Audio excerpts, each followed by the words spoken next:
Angela, are you all right?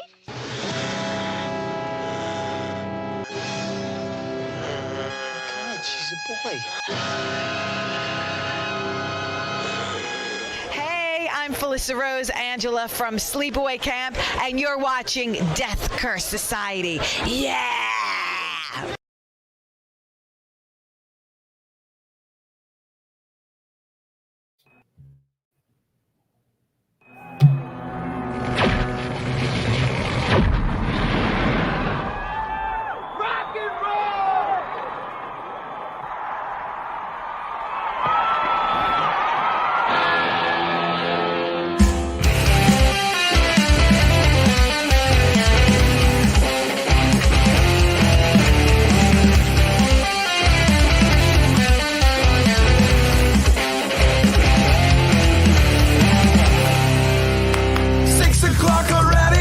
Just in the middle of a dream. I was kissing Valentino by a crystal blue Italian stream. But I can't be late, 'cause then I guess I just won't get paid. These are the days when you wish your bed was already made. It's just another manic Monday. It was Sunday, 'cause that's my fun day. Why I don't have to run day. It's just another manic Monday. I wish it was Sunday, 'cause that's my fun day. It's just another manic Monday.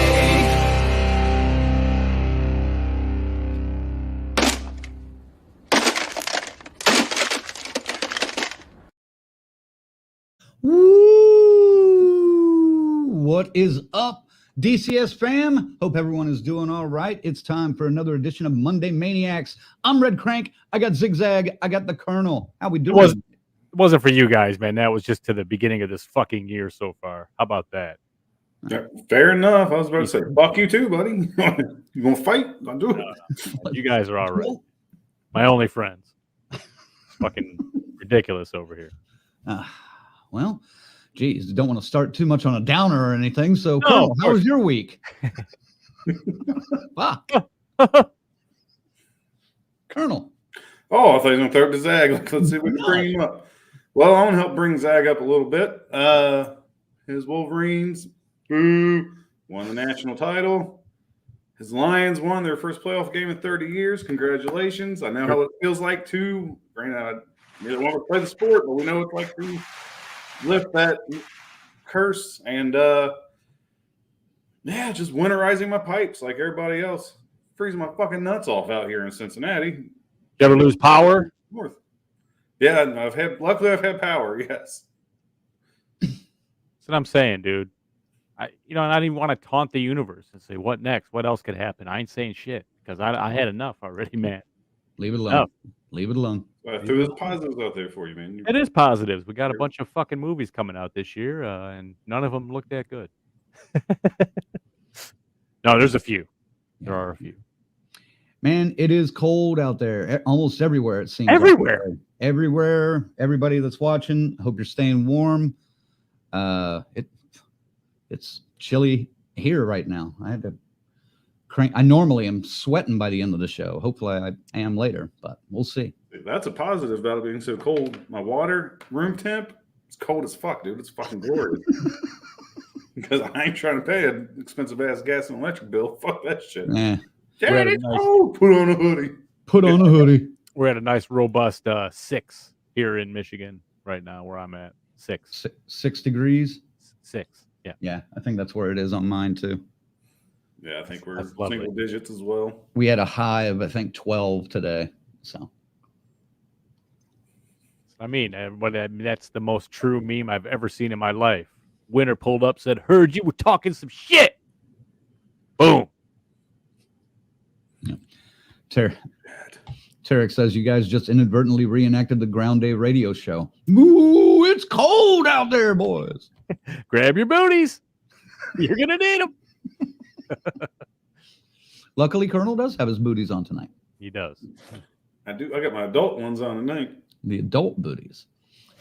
Rather wear my dinosaur feet ones. But Fucking A. Before we get too far, I need to. There's Grizzly. He says you can keep that level of cold. Hope. I assume since you're watching, you made it back to the New Mexico area. Sorry, we did not get to meet up. Weather was not handy around here on Sunday. Saturday, it sounded like they had some stuff going on, and I was close to getting ready to head that way to meet them for lunch, but they had to be at a place at a certain time, and it was a very strict thing. So we called it off, and it's all right. It's all right. I We'll be- predict. Wait. Yeah, yes, I'm getting a vision. There will be a meeting somewhere in 2024. You think so? I think so. All right. Well, I don't know where that came from. I hope so. Yes. Because be good to catch up with you guys. And Yeah, man. sounds like the Twins came in. Well, not just the Twins, but the Twins cheerleading team came in second. So well, congratulations to you guys on that. Oh, yep. There we Yeah. go. There we go. I actually broke out the pictures from New Mexico and showed my family because we were all sitting here and with no power. So I whipped out the PlayStation and put The Shining on. We watched The Shining. How fitting, freezing ass, setting. Fit perfectly. It was great. But then, yeah, I showed them the pictures. They were blown away by the cosplay. So congratulations for that. Again, that was amazing. Yeah. And they fucking talk at the same time, which is even weirder. They got that timing down pat, but I guess they've had 15, 16 years to practice it. Or something. What can they do to top that? Oh, you know what? They could do the Friday the 13th Part 4 girls. Tina and damn, what's the other one? the fuck was that sound? That was Crank exhaling, it sounded like. Harry? No, it wasn't me exhaling. I heard. It did. It sounded like something launched again, like a fucking missile just went. I thought Crank just went. No. What are you talking about? Did anybody else hear that? It's not just me and Crank. I heard it, but it wasn't me.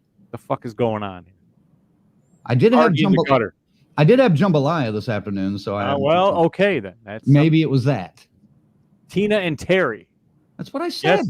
Okay. Well, we heard. I couldn't hear you with the fucking comet going off. Yeah. Something like that. What the? Okay, stop. Right over. It was Crank as fuck, is what it was. Okay. It was not. It was. Yes, That it was was. not crank as fuck. Very much so. Good God. Oh, you. Virginia. We had a high of 53 today. Braggart. Thanks for rubbing it in. Bill says New Mexico has been in the 40s, the high 40s. Oh my God, how are you? Thanks for rubbing it in. Yeah, terrible. You poor things. You poor bastards. Yeah, it's grab your booties, like he said. I think they've earned this. Pardon my French, but you're an asshole. What? Huh? Asshole. With your 40 degrees in New Mexico. Are you kidding me? Hey, calm down now, because in a couple weeks we'll be in Atlanta for Days of the Dead, getting to celebrate down there and hanging out. And Probably be 20 degrees down there too. no, the temps as I've seen them so far. Now, granted, it is more than 2 weeks out, or slightly 2 weeks out, a little under 2 weeks, I guess. It said like 60s, but raining. So Fingers crossed for 60, boys. 60s is fine by me, man. That's like, 6 right here. 6.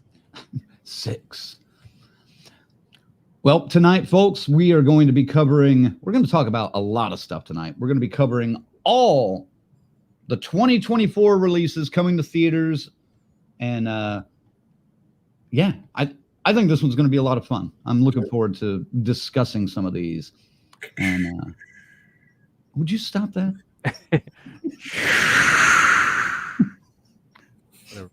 All right, I'll stop for now. But yeah, we're going to cover all those, give you a little heads up of what's coming in the next year in the terms of horror movies, and we'll probably give like our top 3 that we're most anticipated for or top 5, something like that at the end. You can chime in with yours as well, of course. But before we get to all that, of course, we got to thank our members, our final girls and guys, Chris, Lorena, Tyrone, our Crazy Ralphs, Rick and Raymond, and our camp counselors, 42nd Street Pete, Corey, Luke, Michigan Dave, S. Michael, Stacy Lynn, Orlando, Patricia, and JJ. Thank you all.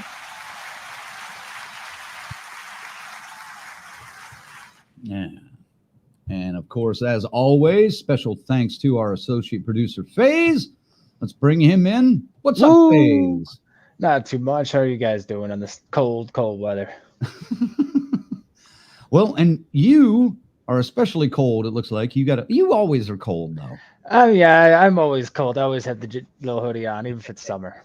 Yeah. Yeah. He's a cold-natured person, folks, so Yes. bear with him on that. He doesn't like any of the elements, man. The sun comes out, he's all, oh, fuck, man. It's like That's true. Super Mario Brothers, you know? He's got the sun I like trying the to kill him and middle shit. ground. Yeah.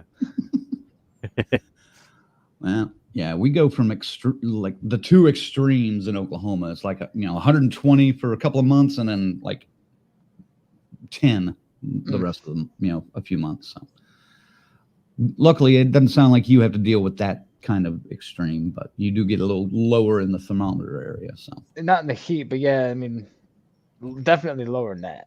yeah. So what's the temp right there up in Wisconsin? Right now. Yeah. All right. Cool. Yeah, there we go. All right.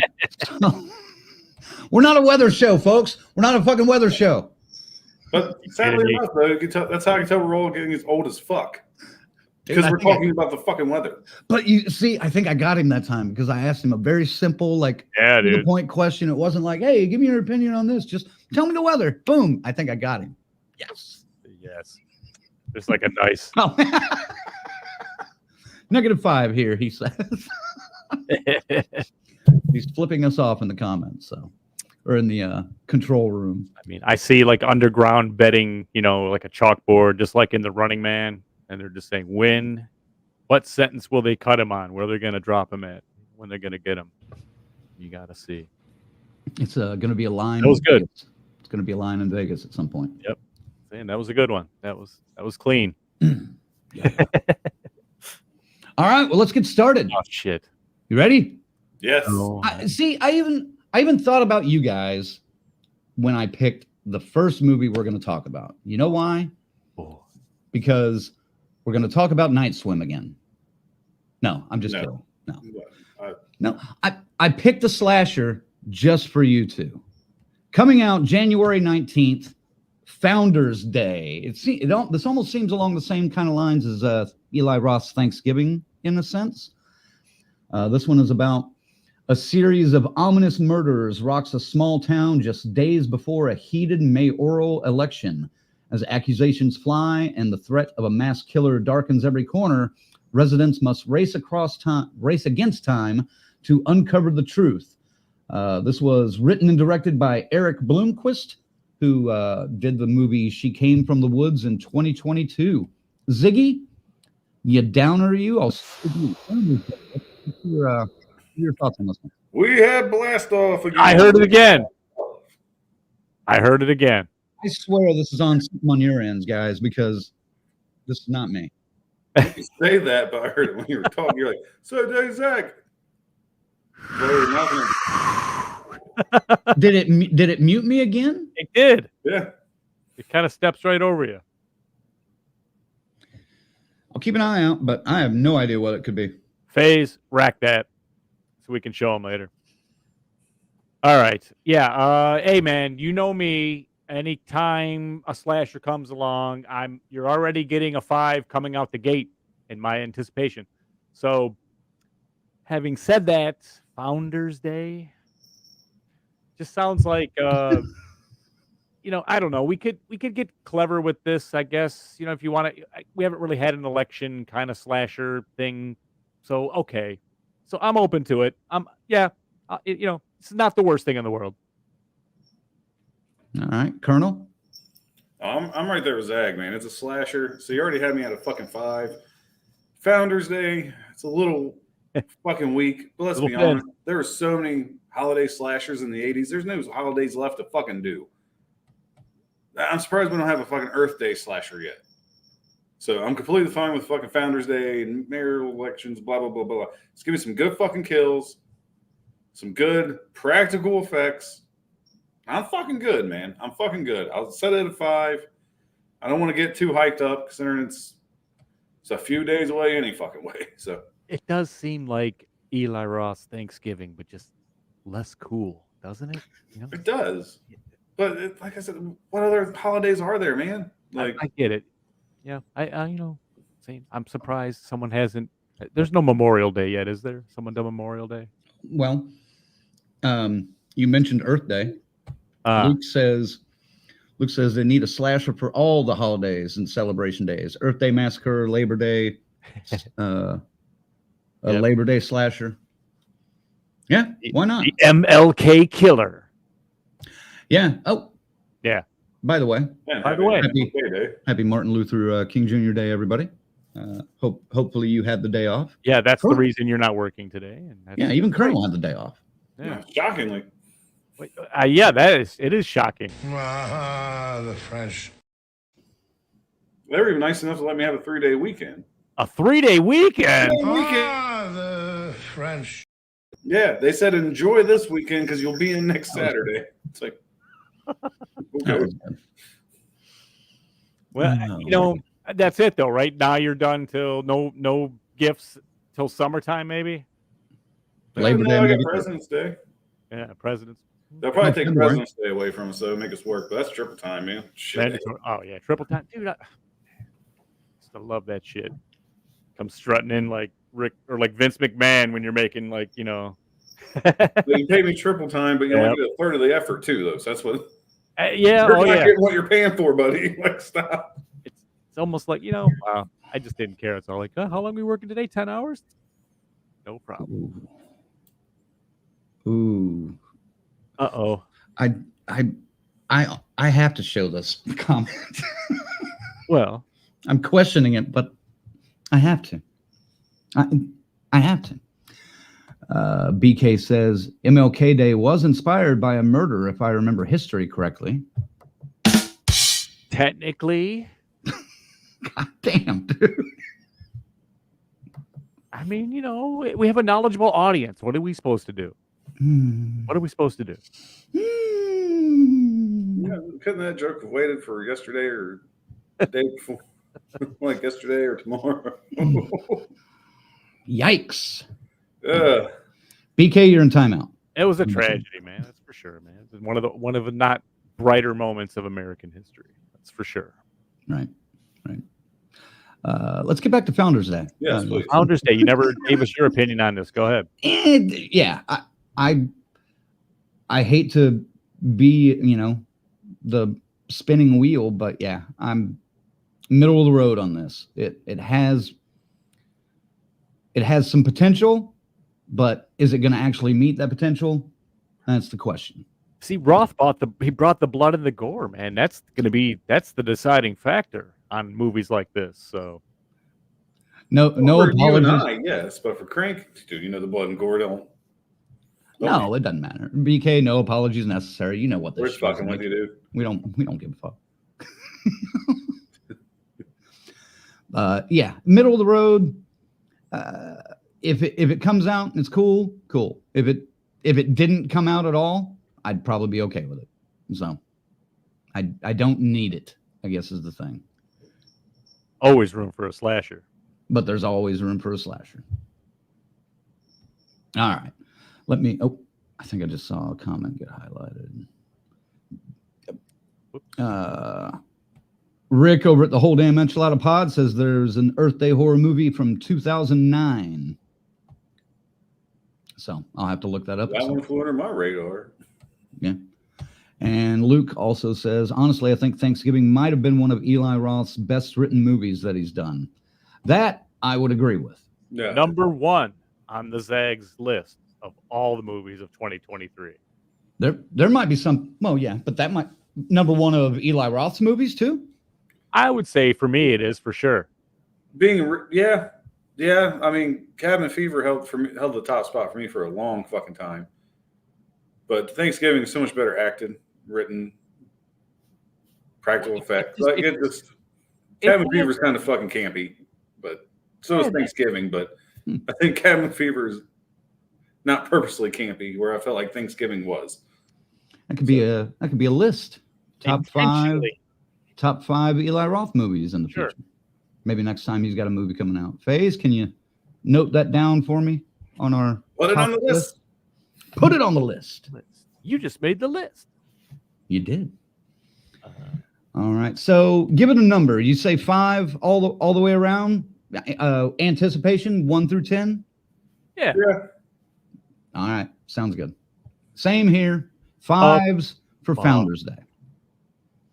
But it does come out January 19th. So Yeah, it's soon. check your local listings for showtime. With the right amount of gore, this could potentially be like an 8, though. Well, I'm not talking about final ranking. I'm talking about like just how excited are you for it? Yeah. Middle of the You road. gotta temper your expectations on shit like that. Founders Day, for sure. Founders Day. Founders Day. All right. Let's move on to the next one then. Also coming out on January 19th, which means I may have to go to the movies twice that weekend. This one is one that I'm kind of interested in because I love the film. And some of you may... Did it do it again? I have no idea what that is.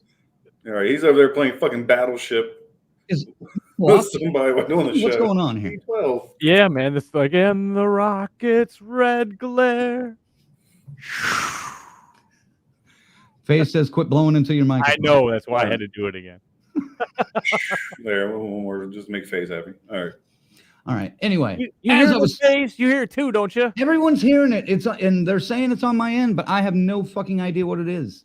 Well, it's hysterical now. It's a thing. So, and it's crank as fuck. That's Keep great going. as fuck. Yeah. Okay, that might be crank as fuck. Let me see if is the laptop, like the fan, like doing some funky stuff. I just know if your internet starts fucking up, that's zag as fuck. So There we go. you almost got the trifecta going. Oh, shit. Hold on here. Yeah. Why don't even say it, man? Why don't you even say it? Yeah, everyone's hearing it now. So, all right. Anyway, January 19th also coming out. This one interests me because the synopsis, the plot line really strikes my fancy, and it's ISS for International Space Station. Tensions flare in the near future aboard the International Space Station when a worldwide conflict breaks out on Earth. Soon, the U.S. and Russian astronauts each receive orders from the ground. Take control of the station by any means necessary. So I started with Me. Ziggy last time. Colonel, what do you think about this one? I don't know. I don't know. I like the idea of it. The concept's great. I mean, it barely fits in the horror category. Because let's be honest, if I had to take out people, the last place I want to do is on the International Space fucking Station.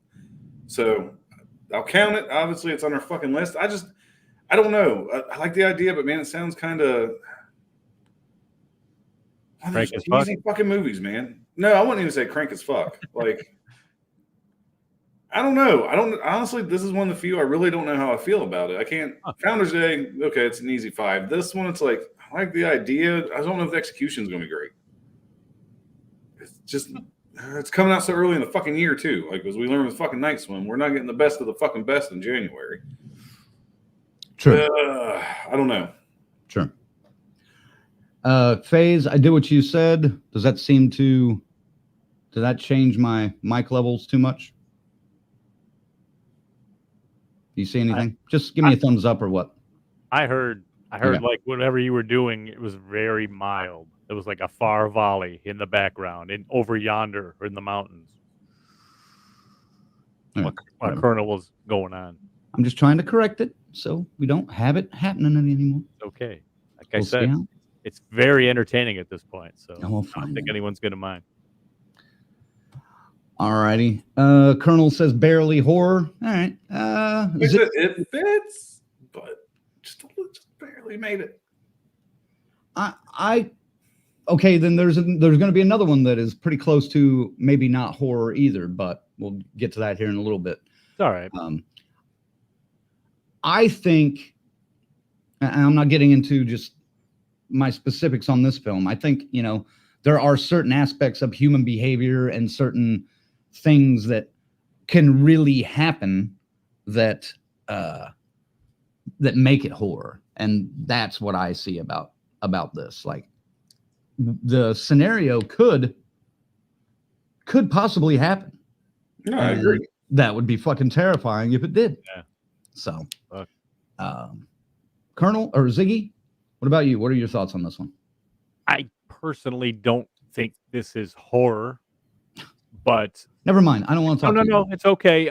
But I would say thriller, and I would say drama. You know, heavy like that. I almost get struck with that action thing. You know, almost like a Van Damme. You expect like a Van Damme kind of character to be in there, but I mean, I understand what you're saying. There's probably going to be some cutthroat shit going on the space station when they realize, like, dude, there's a nuclear war happening on the fucking Earth. That's a great concept too, and a great shot in that trailer. I am excited about this movie. I just don't really feel if we're gonna include it in horror, great. I hope it is great, and it's gonna blow me away because, you know, man, those Russians, they're all trained. I bet their staff looked a little more rugged than ours in the trailer. So I don't know, man. We'll see. We'll see. Now, I wonder if this movie, you know, gets an international release. Obviously, it will, but Yeah. I wonder if you know, the two sides are going to be cheering for the other. You know, when it comes out in Russia, are they going to be cheering for who we consider the enemy, the antagonist, or whatever, and vice versa? Mighty bold of you to assume this is going to be released in fucking Russia. Well, or especially with everything going on. Here's how I know I'm not worried about this. They can't even fucking handle Ukraine, dude. Like, they're going to be able to fucking handle us. Like, so that's why I'm like, yeah. Yes, pending review before we watch. we are just toying with Ukraine. Yes, we just show you what you need to see. That's all. No, I mean, that's a good point. Yes, but I love stuff like this. I've actually written not things like this, but written some kind of space horror, what happens up there, and especially if you come back kind of stuff. And so I love this concept a lot. I really like this concept. So I wanted to chat about it with you guys. Event Horizon comes to mind when I think of scary space. Yeah. Obviously Alien. Or Alien. You know? Yeah. But not aliens. Fucking with you. That's a conversation for another night. That's another one. What a fun fucking movie that is, though. It's to this day, Aliens is still a fun fucking ride. Aliens is the shit, dude. Yeah. Like, I'm not going like that's a conversation for another day. Another day. One of my favorite James Cameron movie, though. All right. Yeah. Fuck, man. That's a discussion right there, bro. He made a lot of stuff. Yep. A lot of stuff. Oh yeah, The Thing. There's another. It's not in space, but an alien. You know. Yeah. Hostile. I mean, there's another one I'm thinking of that I can't. No, even a movie from last year that I finally watched over the weekend. No One Will Save You. That was a good alien horror movie. Like, yep. It's possible. Like this, they throw in a fucking alien. I'm like, okay. Oh yeah.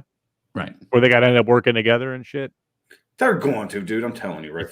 Or there'll be like a breach somewhere. We can, fuck the rest of them. We'll get out of here. That kind of thing. Yeah, maybe. We'll see. What about What's the one with the chick vampire that they reanimate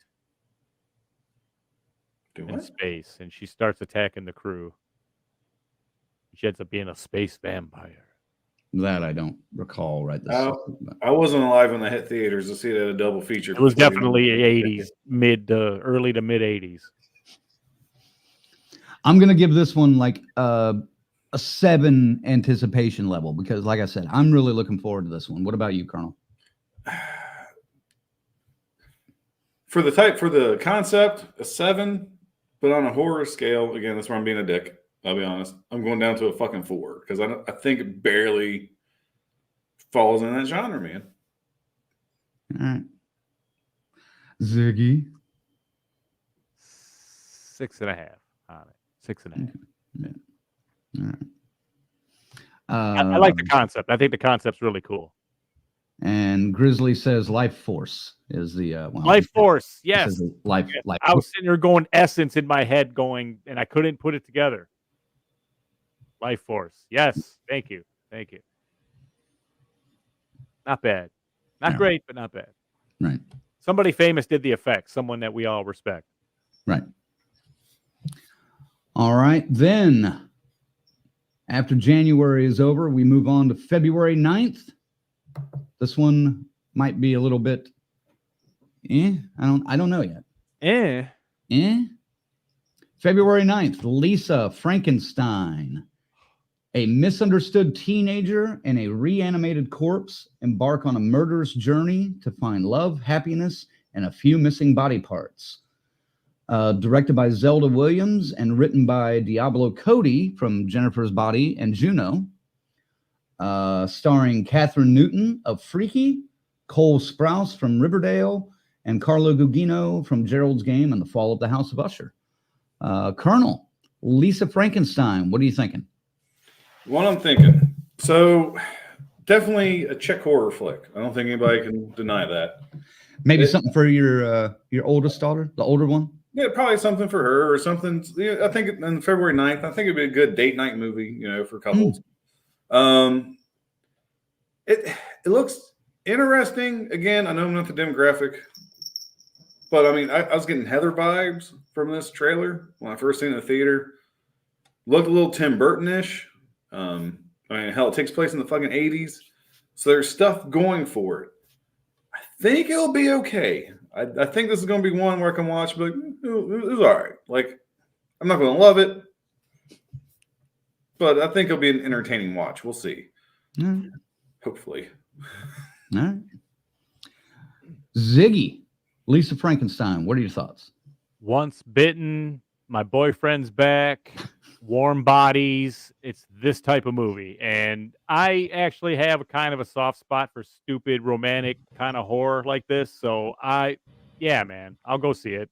I don't know if it's going to be any good, but I don't know. I don't really have I'm going to put the anticipation at a 5 to go see it, but I like this kind of stupid stuff like this. So it is kind of up my alley. It's a guilty pleasure of mine. This kind of, Luke says, this kind of reminds me of My Boyfriend's Back. Yeah.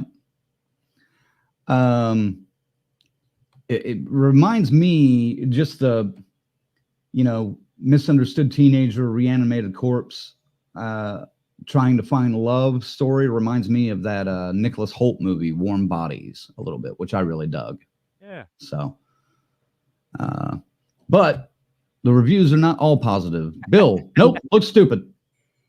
All right, so he will not be seeing this one. Right. Bill's actual reaction upon watching the trailer.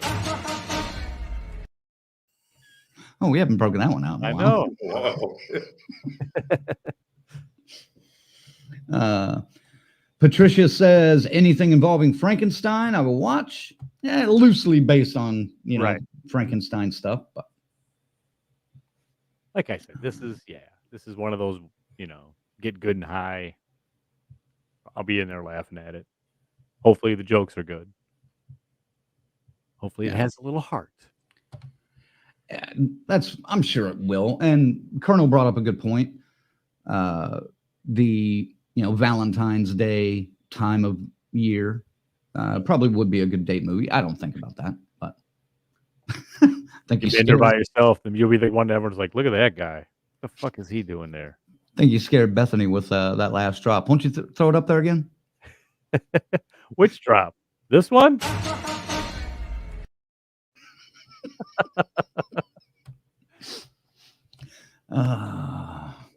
Anyway, let's see. Yeah, so this seems definitely aimed towards teens, young adults. Like Colonel said, not our demographic. So, oh yeah, if this starts turning into Twilight or something, dude, I might leave. You That's know? kind of what I'm Yeah. seeing. That's kind of what I see a little bit of it. But a Tim Burton-esque I'm saying, Twilight. there was like a little bit more there. It seems like there's some good humor they're gonna. I don't know. I think there's good humor. I think there has to be some good humor with you on that Zag. I hope there's some fucking gore. It don't have to be fucking over the top. Just give me a little. Give me a splash. You got that pink. Give me that red. The two colors of Valentine's Day. Give me that fucking red, and I'll be happy. And I forgot to give my anticipation number, so I'll jump in real quick and say a 6, actually. Surprisingly, a 6. Really? I think it's going to be fun. I don't know. It could be terrible, but Because I think I'm at a 4 for this one.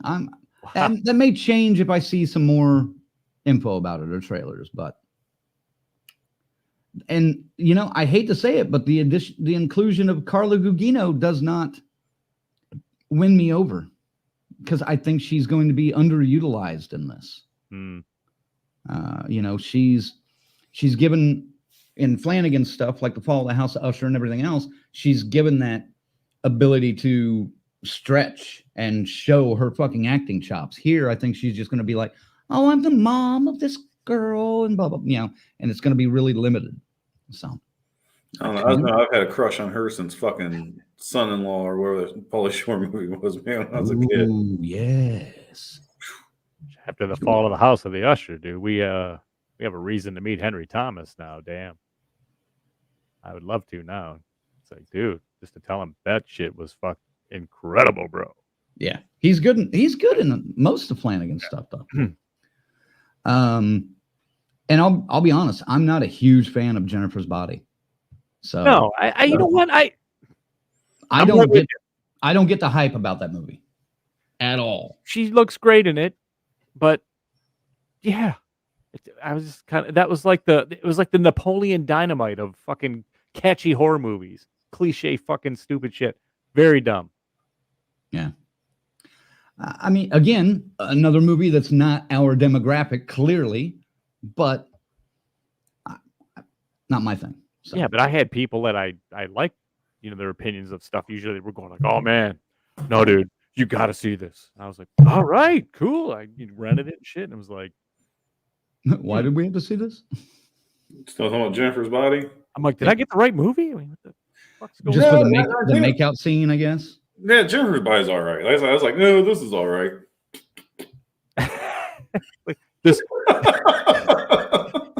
sicko, man. What the fuck? All right, Ziggy, what's your anticipation rating for Lisa Frankenstein then, so we can move on? Yeah, I think I said 5, so I'll just go ahead and say 5. Yeah. All right, so 4, 5, 6. All right, interesting. I know. I was just shocked about my 6 too, but it's on the schedule for us to review, so I've got to get hyped about this on that. Yep. You better take a little bottle of lotion to the theater with you. Yes, they're gonna say good people. I thought having Paul Rubens, that shit. I learned from history, man. I ain't doing that. Colonel's coming in a trench coat, man. You better, keep going. Some Jergens and some Kleenex. Yep. What? Some Jergens, or I like to call it Jergens. Jerkins? Okay. All right. All right. Well, probably not a whole lot of gore in this one, but there will be a whole lot of gore in the next one. February 14th, speaking of Valentine's Day. Probably a very limited run in theaters. But here he is. He's back. Winnie the Pooh, Blood and Honey, Part 2. You know what? This first one is a horrible, horrible cash grab. Like trying to set something up. I loathe this trend of, it's in the public domain now, so we can make it completely the antithesis of everything that it stood for, for the last 100 years. I hate this trend, and I wish it would go away. I wish people would start suing the fuck out of them and at least challenging the law, because then maybe shit like this wouldn't get made. I have no anticipation for this, almost very little. I will not be seeing this in a theater. I will not pay to see this on demand. I will wait until it's free on Tubi with way too many advertisements, and then I might consider fucking checking it out. But did it whoosh again? No. Oh, is that? I was like, is that why you're laughing? I'm laughing just because I'm saying, so basically to the filmmakers, you will be giving. Pretty much, yes. Yes. I couldn't disagree with you more. Then I thought this was going to be one of the dumbest things ever created, and I was probably in Crank's camp until I watched the beginning of this movie, and they set it up, and it leaves the Disney world perfectly. It's like, oh, Christopher Robinson, they all had fun, and then Christopher Robinson went off to school, to university, and the Pooh is stuck, and they had nothing to do, nothing to eat, nowhere to go. They were stuck and locked in, so Eeyore dies, and they ate him. oh, I loved it. I loved the way they laid it out. That's flipping pages just like the old fucking movies. I went, this is, yeah. If you haven't seen the fucking Jesus. thing years ago now, come on, stop it. I still haven't seen it, Dick. It came out a year ago. This is just, it sets you up, but I'm just saying they do it with a very much, it's almost the same vein as like Eli Roth and Thanksgiving. It's the same kind of thing. It's not meant to be taken as a true like slasher like this, but it is absolutely ridiculously over the top. It has some pretty good kills in it, and they promised us more blood and gore in this one, and Tigger and fucking Piglet's coming this time. So as much as I hate to admit it, this is going to be fucking hilariously stupid, and I can't wait for it again. Well, okay. Before we jump in with Colonel's thoughts on this, I want to make a counterpoint to what you just said, though. Yes. Because I don't smoke weed. So, but the person I was with didn't smoke weed either, and they thought it was funny. I'm not going to enjoy this sober. I don't think. I just thought it was, they give you the absolute, they go, okay, you want the tone of this? Here it is. And then did you see? I got the tone of it. It just didn't entertain me. I agree. I understand because this is kind of one of those love or hate things, but I absolutely thought the sense of humor is so overly cooked dark. It's fucking amazing. And I'm curious. I want to see where the fuck they're going to take this thing. All right. Colonel, jump in here. Well, there's not much else for me to fucking say. I'm kind of on the crank wagon on this one. To be fair, I haven't seen the first one yet. I have had no desire to see the first one other than I got to see what this is fucking about. Again, it just feels fucking lazy. But at the same time, at least we're getting something new. It's not a rehash fucking franchise. So there we go. It's something new, but it looks shitty. And I mean, I love fucking Hard Rock Zombies. It helps I was probably stoned when I fucking watched it. Exactly. I wasn't. I don't think if you guys are smart and it's right there. Like, wait till you see those pages turning, Colonel, and the narrator going, you're going to lose your mind. It's fucking ridiculous. It's so ridiculous. Just go with it, stupid. I don't know. Take a couple of shots of something before you watch it. It'll probably help. But I mean, it is stupid. But I mean, dude, I was like, I couldn't believe. I was like, I can't believe that I don't hate this completely at all. It's like, absolutely. I was entertained. Absolutely entertained. Well, on that note, I'm going to give Winnie the Pooh 2 in anticipation of 2. I'm giving it a 1. Ziggy? I'll give it the 6. Jesus Christ. You would. Yeah. You mean 6.23% THC count? Is that what you're talking about? 0.23 indica based crunch is what we I got. was like, don't worry, guys. I got some I got some sativa. It's not very potent for you. It's only 75% THC. So I can maybe hold the canister that it came in. That would probably get you. That's enough. FaZe is the only one that's brave enough to hang with the Zag on the road trips, man. No, you guys are built up for it. Yes. So go for it. You saw what happened to me when I tried. Yeah. And I get a scratch at work. I get a fucking drug test. So yeah. I look at these guys after taking like 2. Well, no, I guess it was like 6 hits off one of them. I look at these guys and we're trying to go to the hotel bar after one of the events, and I'm just like, nope. I can't feel my legs anymore, guys. I need to go lay down. For the first time in many, many years, I handle that fairly fucking well. You did. Look, I know what the steps. I know the motions. Like, okay, here we go. I'm gonna feel this. I'm gonna feel this. I'm gonna feel this. All right, I'm good. Like, we had a good laugh in the bar, man. Me and Kurt I was had not prepared. a couple of pops, and then talked to some people, and then we called it a night. The adrenaline wore off from the earlier events, and the weed wears off, and everything's good. All right. Bethany says, crap, I need to catch up. There's already a sequel. There is. Yeah, they're cranking them out. It made a lot more money than what they even thought they would. I don't know. They thought nobody was going to watch this piece of shit. Dude, they got such exposure for. I saw them on like the Today Show talking about this movie. Well, people were outraged. Oh, remember that teacher in Florida? I think got in trouble for showing it and didn't know what the fuck it was. Right. Blood and honey. That should have been the cue. Luke says, I can't wait for the 101 Dalmatians zombie movie. Oh, well, fuck, we're getting, like I said, the Steamboat Mickey. We'll talk about that later. I'm sure that's got to make. That's on the list, but it's near the end because it doesn't have a release date. Christopher Montoya says these Disney horror movies are just lazy. Agreed. I understand, but it doesn't mean they can't be entertaining, though. It is something different, and if they do it right, if they do, I don't know how you do it. Do you do different tropes to it? Do you, I'm not sure how you make it right, but it can be entertaining. It was proven. Gina says, I so agree with you, Crank. Tarek, agree with Crank. Wringing horror out of an IP like Pooh is stupid. It's a fun 3-minute YouTube joke, not a movie I'm going to pay for. Oh, this thing it's going to be in the public domain soon enough. You'll be able to watch for free if you so choose. Oh yeah, no, I mean it'll be on Tubi or something. The first, I don't know, man. I mean, we don't affect me like most people because I'm kind of perpetually smoked. So. You know what I mean? No, I'm aware of that, but it also loosens that part of your brain which makes you accept idiotic bullshit going on in front of you. But I can sit here. I just sat here and told you how much I love the Fall of the House of Usher. I didn't say anything negative about that. Okay. Good God. Grizzly says, did not think the first one was worth it.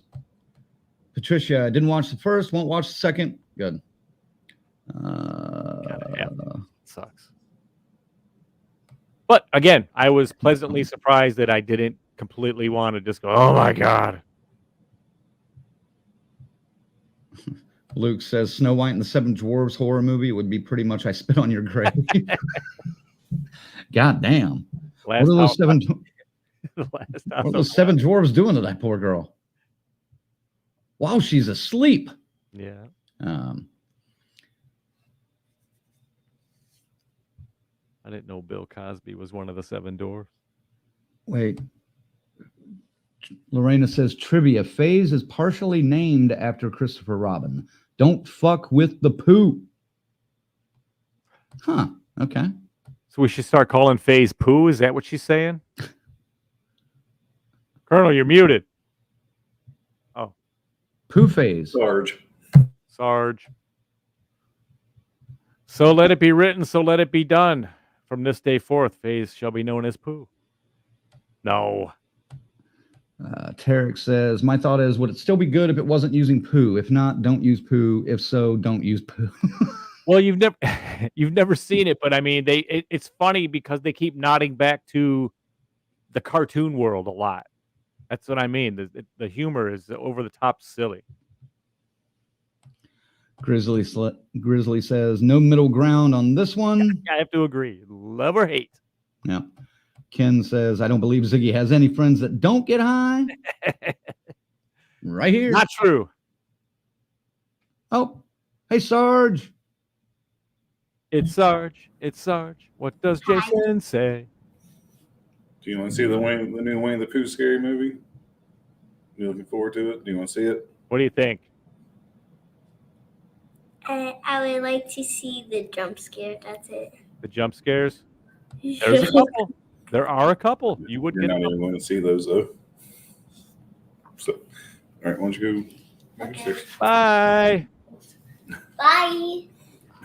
Bye. Bye. You guys went nuts on the comments on this one. Luke says, "How about a Little Rascals horror movie? Oh. Pretty much Children of the Corn, but in the hood." Wow, that's decent, man. That's not a bad idea. Three Stooges, but they're all fucking psychotic maniacs. And, you know, when they're really hammering people, they're smashing their heads with the mallet. Oh, dude, amazing! We got something here.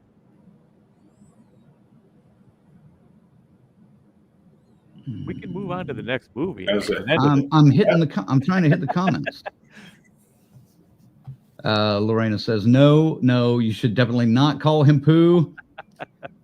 He's also partially named after a guy who did 18 months for pot possession. Yeah, I think we're getting TMI there. A little too much information there. I had to reread that sentence there.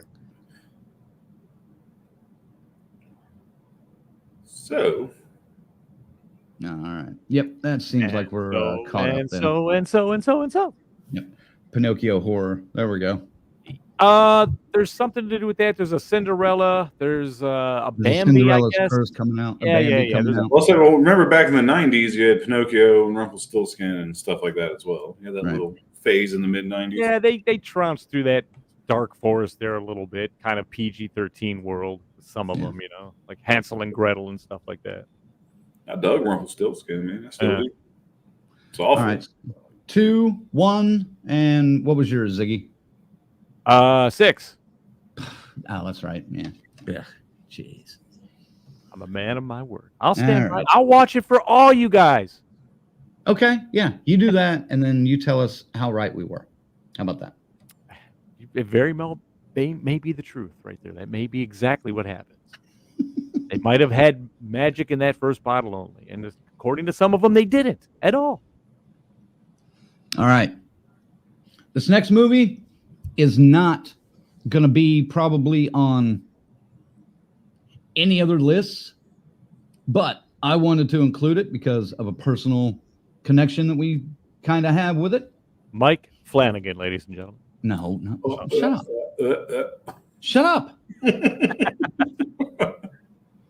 No, coming out February 27th in select theaters and on video on demand. Camp Pleasant Lake. Oh, yes. You may have heard us mention this a couple of times in the past. Strange events plague a couple when they open a camp on a haunted site that connects them to a 20-year-old mystery involving a missing girl and a brutal crime. Written and directed by Thomas Walton. He did They Turned Us in the Killers, which came out just a couple of weeks ago on video on demand. Yeah. Starring Jonathan Lipnicki. Wow. Anybody recognize that name?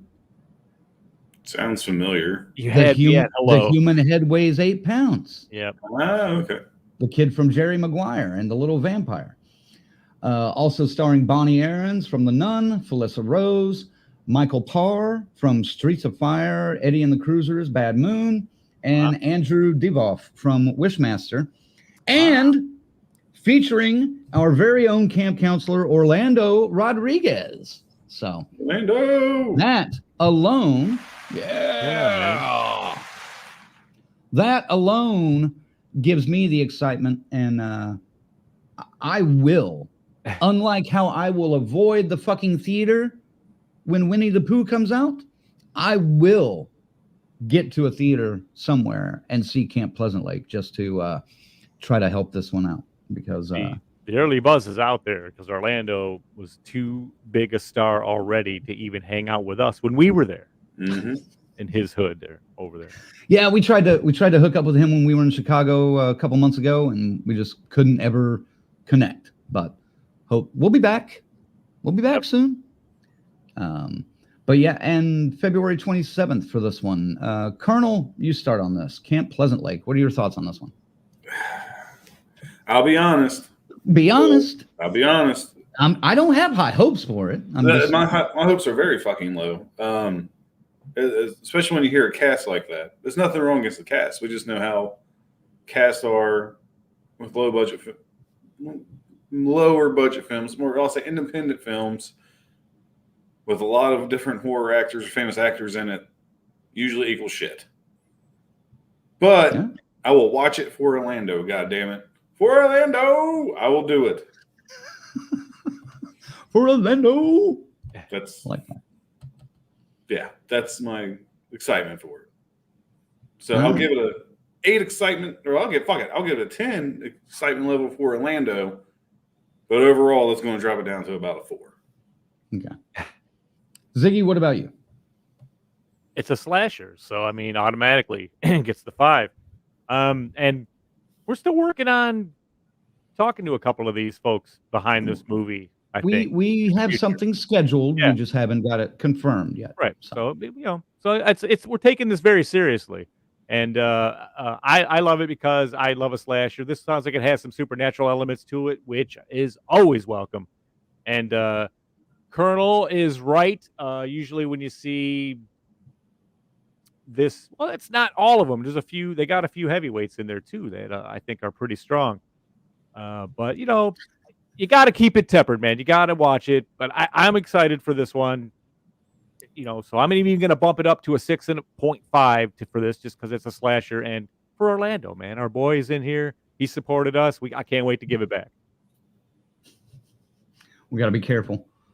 Paula says, "You guys keep this up, I'm going to be debt free because Grizzly is going to die laughing." So don't want to lose the Grizz. No. And Tarek says that shut up was Crankoli and Dynamite. Now that's crank as fuck. It was crank as fuck. God damn it. All right. Dude, I normally when something comes out in limited theaters, I'm left in the dark.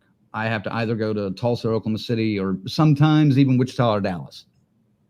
For this one and for Orlando, and especially if we can get writer-director Thomas Walton to come on and chat with us with some of the other stars of the show, which is the plan. If we can do that, I will drive to go see this movie if I have to. But I will have at least 2 theaters to choose from, both 5 minutes or less distance from my house, so it will be no problem.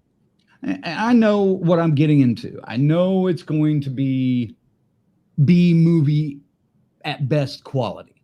I get that. But as somebody said, where'd it go? There it is. Grizzly actually said it. Sounds like a throwback. Yes. Excited. That's what I said. The essence is there of the 80s slasher. That's what intrigues me. Am I expecting anything original out of this? No.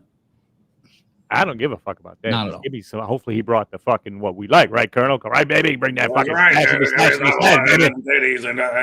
That's right. I knew it was coming. Yeah, Tarek. There we go. Tarek says it. Camp Pleasant Lake trailer is plain bad. But yes, conceptually and because of the connection, I want to see it. Right. You guys know what to expect. You guys support us. If you guys are doing anything, we want to try to support you back. And that's just the way it works. Are we going to review this afterwards? No, because we don't want to hurt anyone's feelings. But no, I'm not. We may give brief thoughts about it, but no, we're not going to set apart like a full show to review this.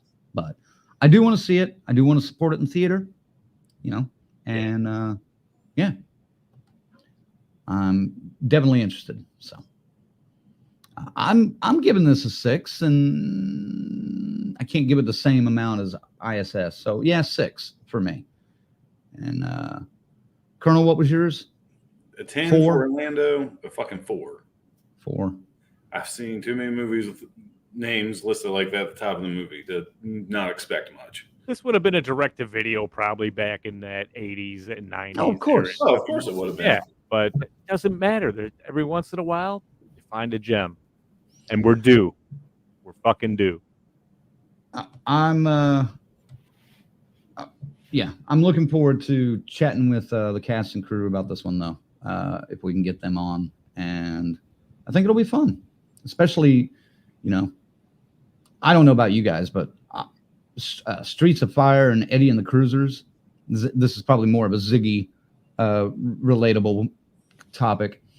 But those were just 2 of those movies that were always on. in On the background. dark side, oh yeah. Yeah. So I'd love to chat with that guy a little bit about those. But Yeah, anyway, that's what I mean. And Divic, you know, I mean, shit, Divoff, the Wishmaster. the Wish fucking master, dude. The fucking that's royalty. Yeah. Especially in Colonel's world. That's true. All right. And we go from Camp Pleasant Lake to the next Blumhouse feat. Imaginary, March 8th. A woman returns to her childhood home to discover that the imaginary friend she left behind is very real and unhappy that she abandoned him. Directed by Jeff Wadlow from two wonderful Blumhouse features, Fantasy Island and Truth or Dare. Written by Wadlow, Bryce McGuire, who wrote Night Swim, Baghead, and Pig. And then also starring Tom Paine from The Walking Dead and Prodigal Son. Imaginary Ziggy. Ziggy. You short-circuited me, dude, with all the mentions of Night Swim. Yeah, man. I've seen the trailer. It's because they're ramming this one down our throats, which really scares the fuck out of me. I really don't know if they can bring anything that would make this stand out from any other possessed teddy bear doll movie that's going to make it better. I'll say this: there's no way it's going to be any better than Benny Loves You from That's what I was no fucking way. 2019. fucking thunder stealing prick. Yeah, that's why I jumped in, because I saw your thought process. Because you see my smoke so bus- much, you smoke so much, it spells itself right here in front of you. Where's it at? Did you get the doll? Benny loves you. Yeah. No.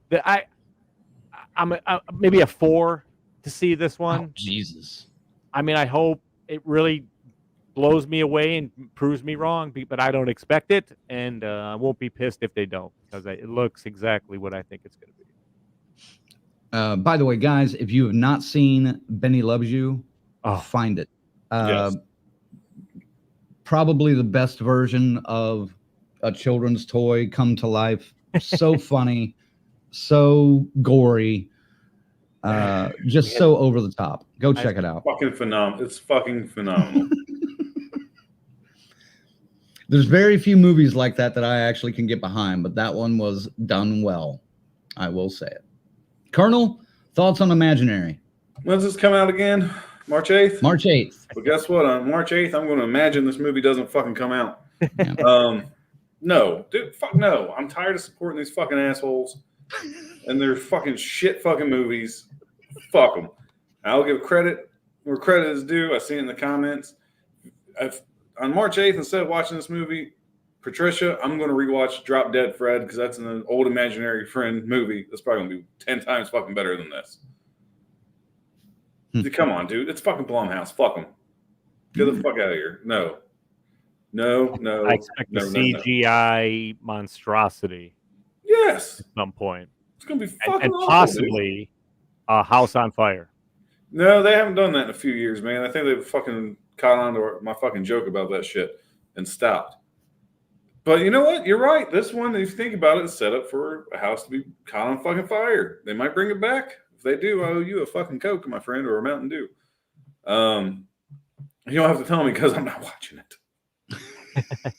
I'll go see it. Is that But yeah. slated? Is that one of our? It's probably we need to review that. No. I think. No. Oh, good. No. You know why? There's a better movie coming out in March. Well, no, but we may be on the road the weekend it comes out. Ah. So. Go Stick. Huh. Huh. Well, Yeah, hopefully the weekend this comes out, we're on the road and we won't have time for a review.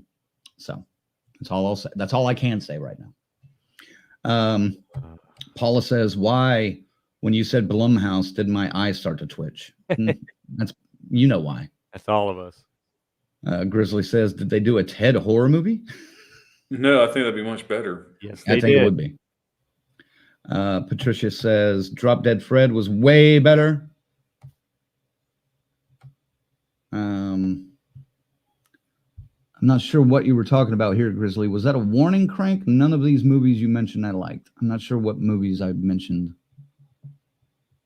but I can't remember what was going on there.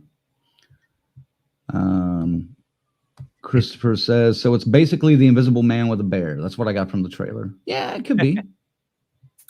Yeah. Yeah. And Lorena says, Patricia has the Benny doll. I knew one. I knew somebody that watched it. I thought it might be her, but I wasn't positive. I was gonna order that thing and then I canceled it, and now I regret it. They're making another batch. I just saw an article about. Yep, they're putting another batch out. So, But it's not the original batch. They reproduce so many batches of this shit, man. None of it has fucking value. well, no, I don't care if it has value, but I just think I'd like to have a Benny Loves You doll, just for, because it would be one of those things that if you knew what it was, people would be like, God damn, cool, and if you don't, then you've got a movie to show somebody. Yes, that's why I got the beheaded turkey from Thanksgiving. Yeah. All that and went, oh yes. See, now Tarek is actually excited for this one. He says, okay, this is how to do it. Pooh is not needed. Imaginary trailer looks fantastic to me. And Kiara says she's even excited for Imaginary. So, and Rick says, I want to see this. So it looks almost 50-50. I don't want to see it, but I will. Blumhouse is just fucking, they've burned down my house one too many times. Exactly. I've been burned by them so many times. It's like I'm fucking.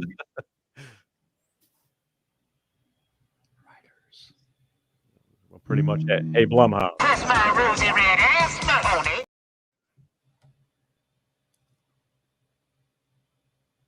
All right.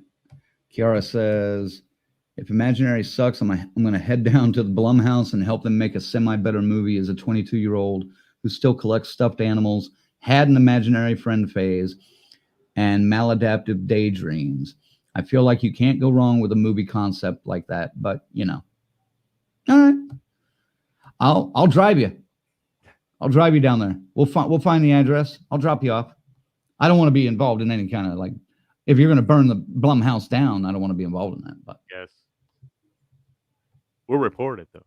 We'll get the scoop. Excitement level 3 for me. Ziggy?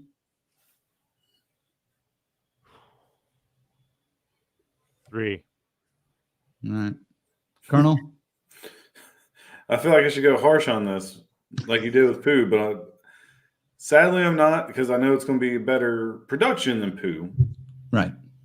So that alone brings me up to 2.5. I'm just again, I've been burned so many times by Blumhouse. It's like I got chlamydia. Like I know. Ouch. You might want to get that checked out. Fuck it. I like the pain. Don't get so. Wasn't expecting you to go there, but all right. All right, moving on from this because we don't want to talk about it anymore. Another one that might not be considered a horror, but if it's got ghosts, who are you going to call? Ghostbusters, Frozen Empire, March 29th.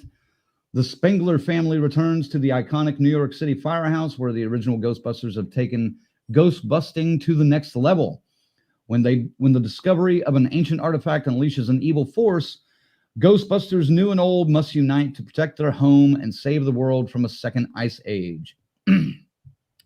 Directed by Gil Keenan from Poltergeist 2015 and Monster House, and then written by Jason Reitman and Keenan, starring McKenna Grace, Finn Wolfhard, Paul Rudd, Emily Allen Lind, Bill Murray, Dan Aykroyd, and Ernie Hudson.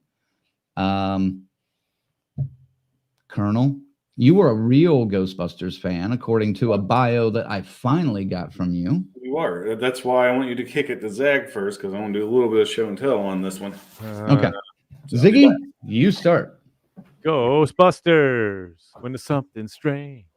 Actually, I'm a fan of the reboot or the legacy sequel, whatever the fuck it was. Mhm. And it was good. It was touching. I'm into the new family, the new Ghostbusters per se. I love that they're taking it back to New York City. Yes. Don't know about this Ice Age thing. I hope we get to run into a couple other characters we haven't seen yet. But yeah, this it's fun, and anything with Rudd is good, so it's gonna be good. When you say you hope we get to run into some other characters we haven't seen yet, are you talking about Sigourney Weaver's character, Dana? I'm more going to Rick Moranis.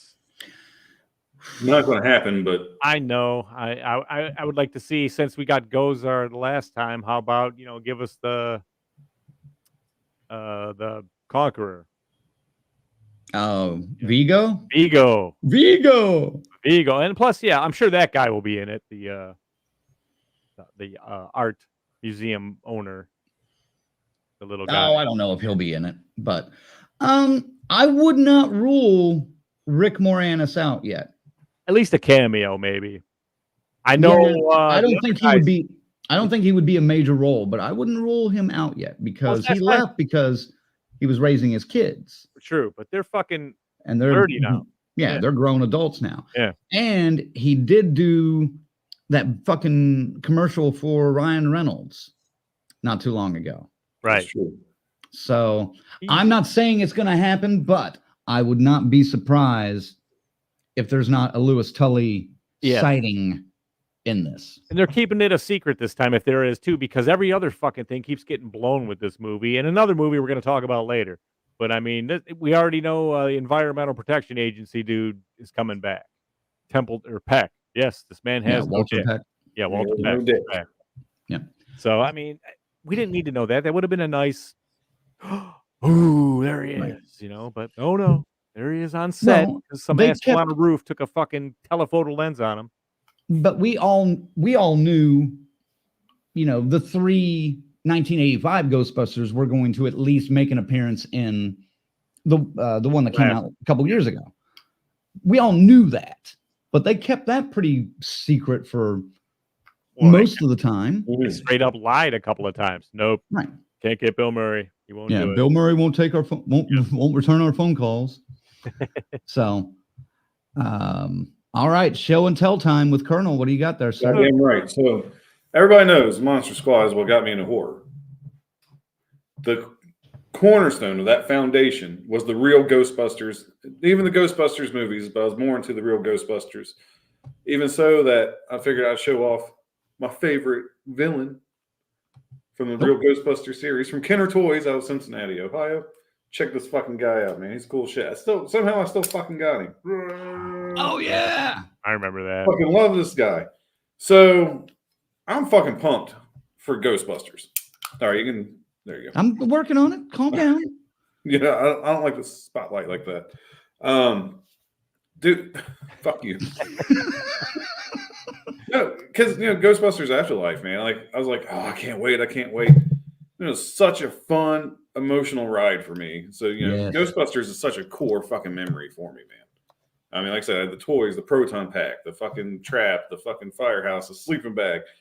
Then, of course, I got into Ninja Turtles after that, and I kind of overtook the real Ghostbusters. But it's still a core fucking memory. And I'm so fucking pumped for this.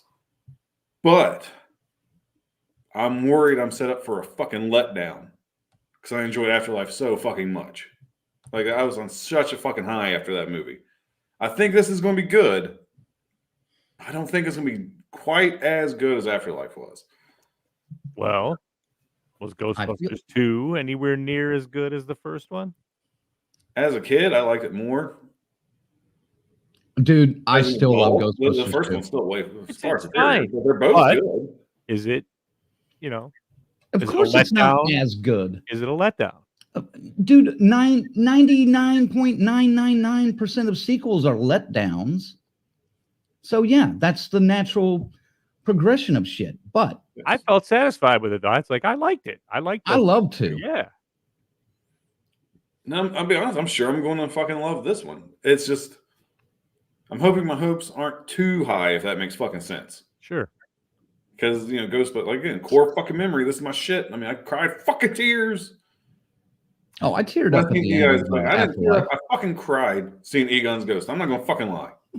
Like I fucking cried. Well, the way they did it and brought it in, man. It's touching, man. Oh, dude, that was good. Just like she needed So, help. I'm hoping there's no crying moments for me. I've cried enough in the fucking theater just watching Afterlife of this. Well, I hope they don't go back to that well. I hope they don't try to do something like that again. Exactly. I bet he's not in it at all this time. Yeah, he shouldn't be. Yeah, and again, like Zach, I'm hoping for some other cameos from other characters from the cinematic universe. Just my fear of being let down. I'm put this at like a 7 on the excitement scale. Ooh, really? Well, it's just an anticipation of a movie coming, man. So saying that, I have to say 9. For Ghostbusters. Fuck, man. Yeah. Again, though, like I said, I just feel like I'm going to be let the fuck down. That's the reason why it's so fucking low. I see. You're purposely hoping that you'll be XC. Okay, I'm with you, man. I do that sometimes. But I just think these guys they're doing the justice. They're doing the IP good. They're doing it. They're doing it justice. There you go. They're taking care of it well. And I think the fact that Jason Reitman is involved helps. As long as they keep Dan Aykroyd around for some of the writing helps. The younger cast is good. Paul Rudd is solid. I'm not a huge Finn Wolfhard fan, but this was probably my favorite role of his. Was the Afterlife. He's okay in Stranger Things, or It. It. He was okay in that. I wasn't sold on it though. I hated him in The Turning. That was just an absolute piece of shit. Ugh.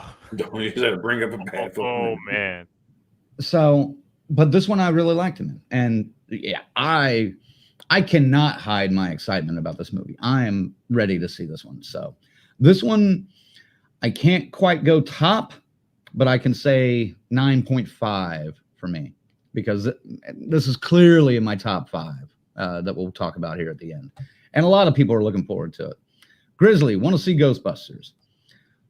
Patricia, I'm definitely going to see that movie in the theater. I don't have a Stay Puft Marshmallow tattoo for nothing. Yeah.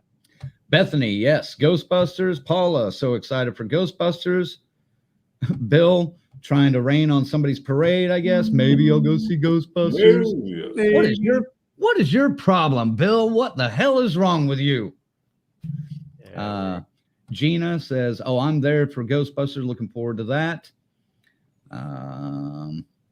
Grizzly, you were like the buzzing of flies to Vigo. I love that guy. That guy cracks me up. Peter McNichol, that's his fucking name. Yeah, FaZe says, who are you going to call? Ghostbusters. Who doesn't love Ghostbusters? Obviously, Bill. I say Bill, obviously. Yeah, Bill, all right. I want to know, what's your problem with Ghostbusters? Leave me a note down there.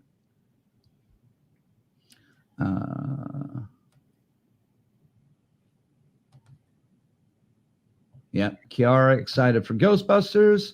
Tarek remembers your toy. I got the Wolfman still too, but if I squeeze his legs, I'm afraid he's going to break. So I got. I mean, I remember getting older and like seeing stuff and going, "Fuck, I didn't have that shit when I was younger." Luke says Ghostbusters is a great introduction for kids to get into horror. Yeah. Very like young kids can get into horror for this one. Fucking library scene was goddamn terrifying. Dude, it took me forever to realize fucking Ray got a fucking blowjob from a ghost. Over my ever fucking years. I was only. He's really scared there, isn't he, Colonel? You got to think, man. I wasn't even born when the first one came out yet. I wasn't born until the end of that fucking year. So, right. Yep. He was scared stiff, you might say.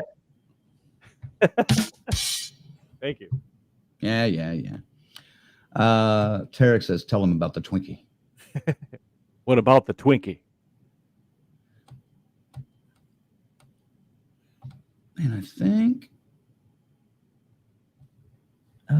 maybe, hold on. Yeah, James. What's up, James? Where'd you go? Where'd it go? There it is. James says, I give that a 9 on Ghostbusters 4. Damn right. He's going to see it. Yes. Absolutely. If we were in Oklahoma, we'd go with you. Here we go. Bill says the remake with the females killed it for me. I don't know what you're talking about. Yeah, you know that why? really doesn't exist, dude. Yeah, you know why Never I don't know happened. what you're talking about? Because that movie has been erased from my memory. That's how you do it, Bill. Just deny it ever existed. That's what I do. Yep.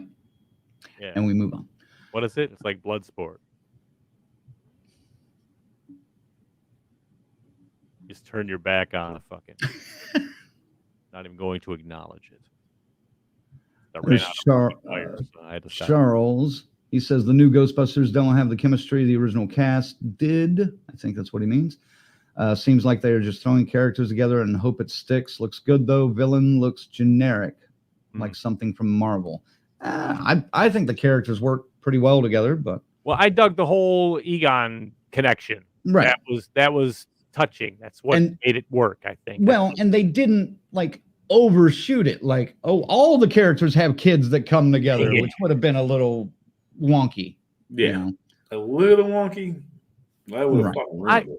Honestly, I still, Bill Murray thinks that nobody wants to see a bunch of four old farts in their pajamas chasing ghosts around. Yes, I do.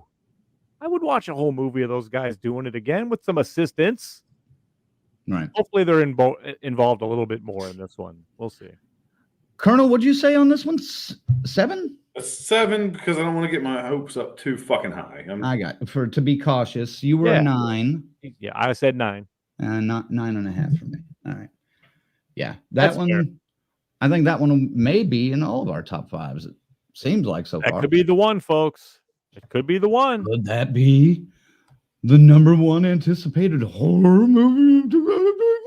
I don't know. You heard it here first. Like come at the end in 11 and a half months when we do the top of 2024. Yes. Will it be Ghostbusters?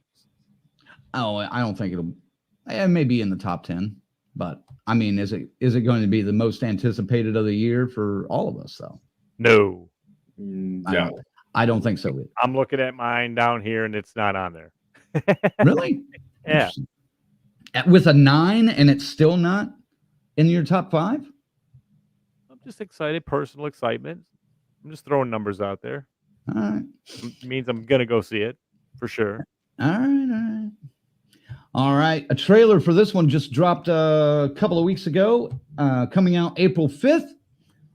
The First Omen. A woman starts to question her own faith when she uncovers a terrifying conspiracy to bring about the birth of evil incarnate in Rome. And this is set to be a prequel to The Omen. And Ziggy, I'll start with you, since you were old enough to see The Omen in theaters when it came out. Omen freaked the fuck out of us when we were kids, man. It had all that all that chanting, which South Park mimicked. Oh yeah, 40 years later, beautifully. Dominoes, all that stuff. Anyway, it's creepy shit. And anytime, especially back then, you had The Exorcist. Anytime you had heaven and hell as the, kind of the stages and the either ends of the coin, the yin and the yang. These are pretty effective movies. Now, I kind of feel this one will probably suffer the same fate as Exorcist. It's just people aren't religious like that anymore. It's not as shocking as it was 50 years ago. And therefore, unless they have some extremely crazy imagery to back it up, I'm not expecting much out of this one. I'll go with the 5. All right. Colonel? Yeah, I'm kind of zagging on this one. The original Omen was fucking, still to this day, fucking fantastic. It's a classic. It's a must watch. It's definitely one of the ones that say you have to check out The Omen if you've never seen it. Dude, this one has Exorcist prequel written fucking all over it, if you remember that fucking movie. Ooh. It's literally just like, hey, we have the rights to The Omen. What are we going to do? I mean, they remade it and brought it out June 6th of 2006. That 666 shit. Yep. Dude, I just think it's going to be shit. I really do. It's a movie. It doesn't be made. It's like, hey, we have the rights. Let's make a fucking Omen movie since Scream and Halloween did so well. That's what this is. It's a fucking cash grab. I guarantee it wasn't even written to be an Omen movie. They just threw the fucking title on it because they could. So, again, 2024, man. You guys got to bring some better shit. I know we're only in March. We got a lot of months to go in like 30 minutes. Damn.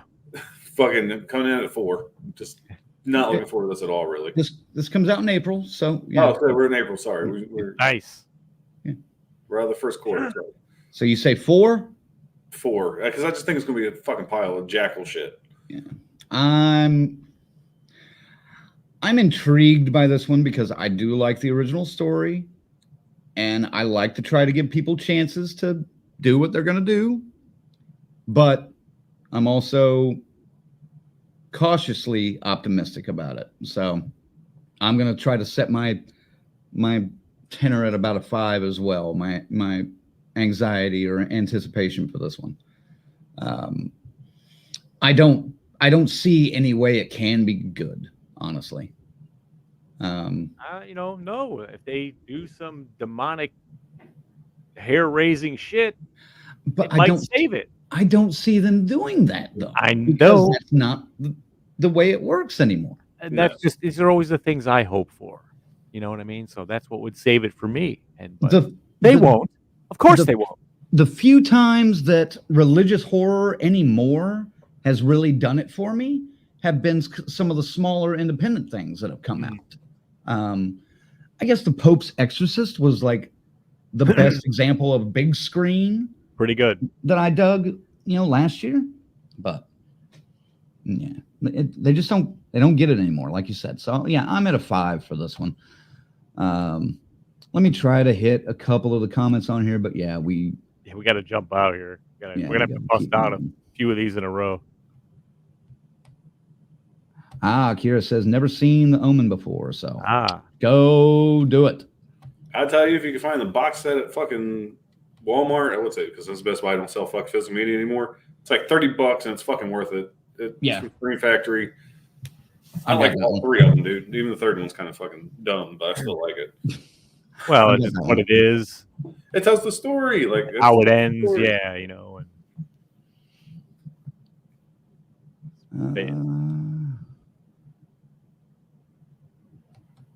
there we go. Yep, BK. It's all for you, Damien. That's right. That's epic scene. Still laughs to this day. Really? Oh yeah, and dude, I remember being a kid and being like sitting there going like, "What the fuck?" That's funny, man. We were fucking body jerks and crashes through the window. Shit, dude, man, I was just all like, "Oh my god!" I mean, I was like, that really hit me hard, man. Yeah. And it starts that fucking music. Rick says, "Yeah, definitely don't want to see an Omen movie without Damien." Good point.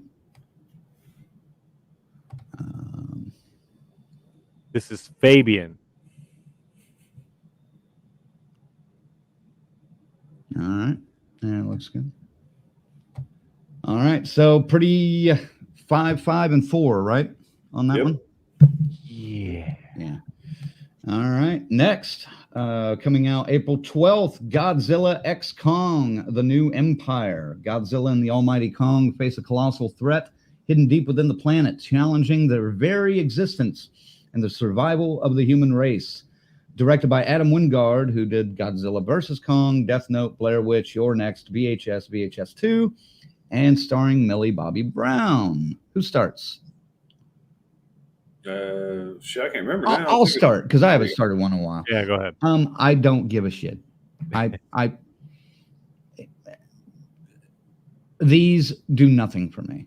Some of the effects are cool. Some of the big fights are cool. The story is always just like really, really amateurishly manufactured, like almost AI style. I don't give a shit. 2, Ziggy. I overall didn't hate Godzilla versus Kong. I was okay with it. It was entertaining. I haven't hated any of these latest ones. I haven't hated them, but then I saw Godzilla -1. -1, and this is the Godzilla movie by which all Godzilla movies will ever be ranked now, because that is the tops. So this drops significantly in the Godzilla roles, because I don't like this ally Godzilla shit after getting that glorious one we just got. And so, yeah, I'll say 3. I'll go see it because I did go see the last one, and I like the big monster movie like that. But they're never going to beat what I just saw. Never. All right, Colonel. Well, after discussing the first Omen, Godzilla and Kong, man, I'm fucking down with this, man. Who doesn't like to watch monsters fucking fight? I know it's gonna be a shitty fucking movie, but every once in a while I enjoy a shitty fucking movie. Like, I like dumb fucking movies where you just turn your brain off, eat fucking popcorn, and enjoy the fucking action. That's exactly what Godzilla and Kong is going to be. So I'm giving it a 6. This is going to be my best of the year. Fuck no. Damn. But it's going to be fun just to watch some fucking monsters fuck some shit up, man. Did you see the -1? I did not get a chance to see it, no. Oh, dude, you need to see that one. That would change I bet you that would lower your shit. Well, I also know this is the American Godzilla. Yeah. You can't compare the two. They're totally fucking different. They are. And they are. And and they are. I liked how this Godzilla, this Kong one, recognized the humans and kind of like smart enough to go, okay, I'm not fucking these people up. They're not doing anything. Let me get over here. You don't get that in the other one, he's more monster, and that I love that. But again, they did a great job with the last one, so I will go see it. All right, Kiara says couldn't get into Godzilla and or Kong, so pass on this movie. Nobody can blame you. Yep.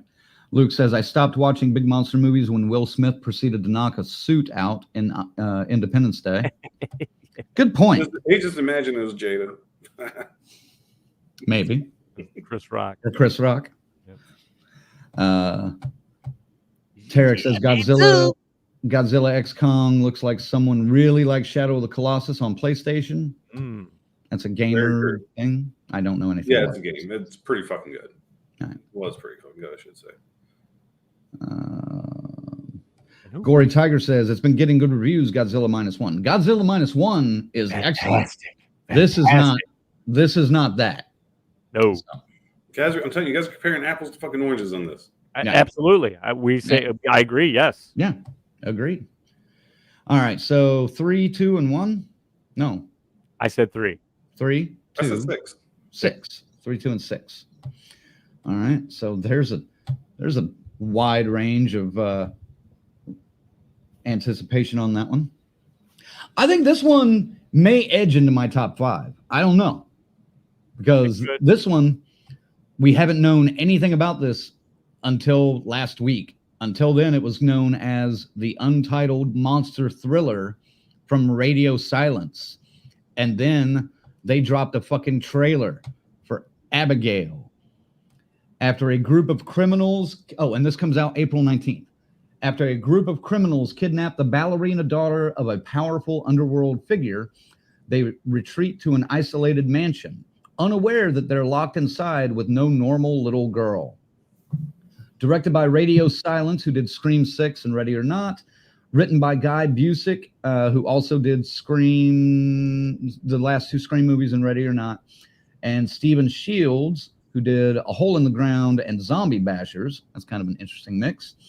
And then starring Catherine Newton from Freaky and Lisa Frankenstein, Giancarlo Esposito, Melissa Barrera from Scream 5 and 6, and Angus Cloud from Euphoria in one of his final roles. This one, dude, this one looks like an interesting twist on a vampire flick, and I'm there for it, yo. Colonel, what do you think? I'm right there with you. I love a good fucking vampire movie. That's what I'm really hoping I get out of this. Scream 5 and 6 scare me, but I keep the Ready or Not gives me fucking hope. So if you guys remember, Ready or Not was like my #1 movie of the year it came out. I fucking love that movie. He's disappointed me past couple times, but Abigail, you can bounce back, buddy. Let's do this. Let's get a good fucking vampire movie. 7. All right. Ziggy. I believe in the crew and the people behind it, and frankly, I've never seen a vampire ballerina, so I'm in, man. 6. All right. Yeah, this one, like I said, this one just looks like way too fun. And I like the idea of locking in a group with a single vampire, almost similar to kind of like From Dusk Till Dawn, even though it's not a single vampire. It's a group with a shit ton of vampires that are trapped in a location. I like that. I like that idea. And the cast, I'm kind of down with, you know? So The trailer was all right, you know, and she's like, sorry for what's going to happen to you. You know, it's like, oh, okay. But then they started showing some of the action. I was kind of, still go see it. You know, maybe it looks like it's going to get a little sloppy. It does look like it's going to get wet. I do like the line in the trailer though, where she's hopping around and like zooming around, attacking them or whatever. Yeah. And the guy's like, she's fucking flying, man. Like, I mean, it looks. This From is Dusk Till Dawn is good. That's a good, comparison. Yeah. This is a 7 for me. You said 7 too, right, Colonel? Yes. You said 6? Yeah. All right.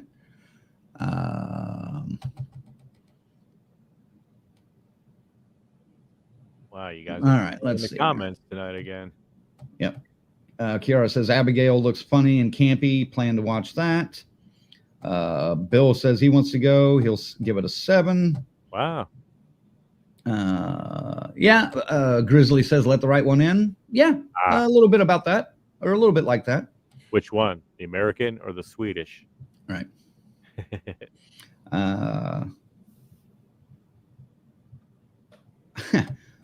Tarek says, oh my God, Giancarlo Esposito and Kevin Durant. This movie could utterly suck. And I still have to watch it. There we go. Grizzly says, I missed the titty twister. Next time you're in Oklahoma, we'll go down to Texas and check it out. It's not too far. Actually, it's very far, but. All right. So next, coming out April 26th. I already kind of alluded to this one. Again, one of those almost too possibly realistic situations that it kind of falls into horror. But I'm listing it because it's written and directed by Alex Garland from 28 Days Later, Ex Machina, Annihilation, and from A24, April 26th, Civil War.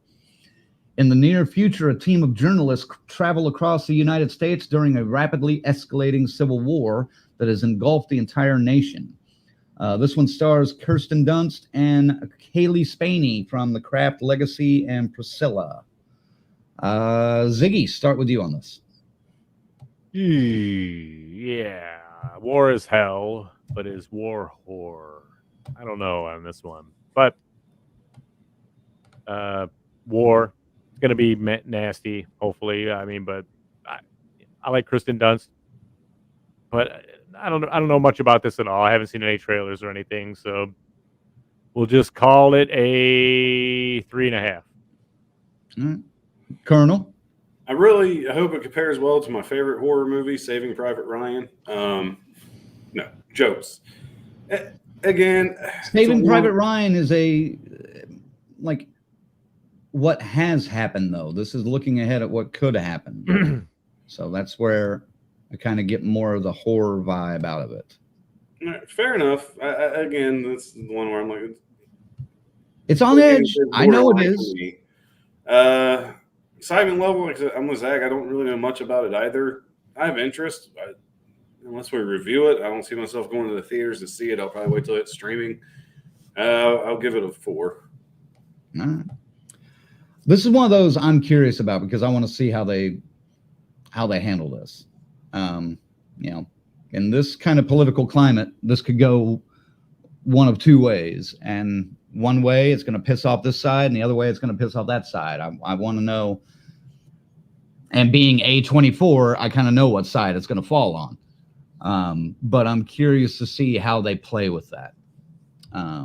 So This one's up. This one's kind of up my alley. So I'm curious about that one. Oh, and Tarek says even Jesse Plemons is in it, and I like him a lot. So I'll check that out.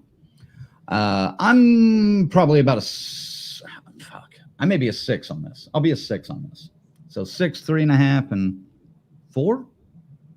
Yeah, 4. Yeah. All right. Next up, one of the, I would say, more anticipated releases of this year, coming out May 17th, The Strangers, Chapter 1. A young couple drives across the country to begin a new life together in the Pacific Northwest. Along the way, their car breaks down, and they are forced to spend the night in an isolated Airbnb in Oregon. Through the night, they are terrorized by 3 masked strangers. And this is the first part of a trilogy being brought to us and directed by Rennie Harlan. Colonel, go. Seen this movie before. Like, Literally, we've seen this movie before. Literally.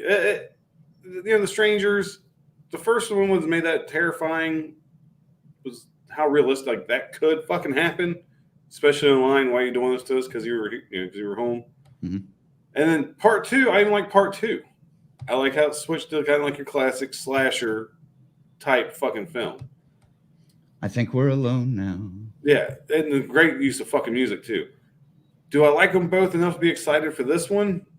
I'm going to say no. It's The Strangers. Do we need a fucking trilogy of The Strangers? I don't know. Well, I'll have to watch this one and find out. I'm going to give it a 5.5. All right. I'm going to slide in here. Yeah. The thing that I was never a huge I get the appeal of the original Strangers. It definitely has a couple of effects and scenes that are excellently done. But overall, as a movie, not a huge fan.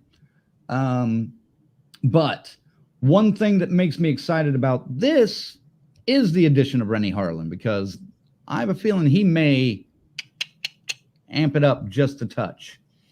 And that's what I think part of this is what a movie like this could use.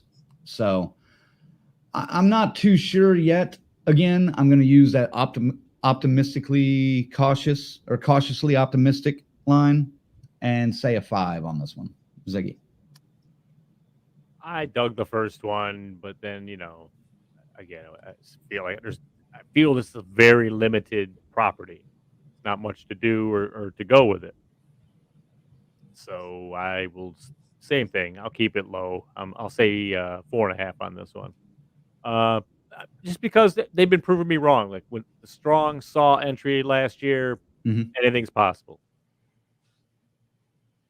All right. You know what? We're just going to do titles and quick assessment, quick rundown of some of these until we get to another pretty major one here. Yeah.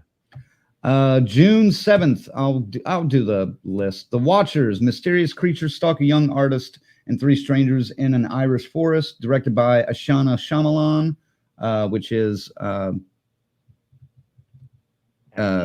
Night Shyamalan's daughter, starring Dakota Fanning and Georgina Campbell. Ziggy. Hey, I'll give it a try. Creatures, monsters, that's good stuff. So we'll see. Yeah, 5. 5 here as well. Colonel?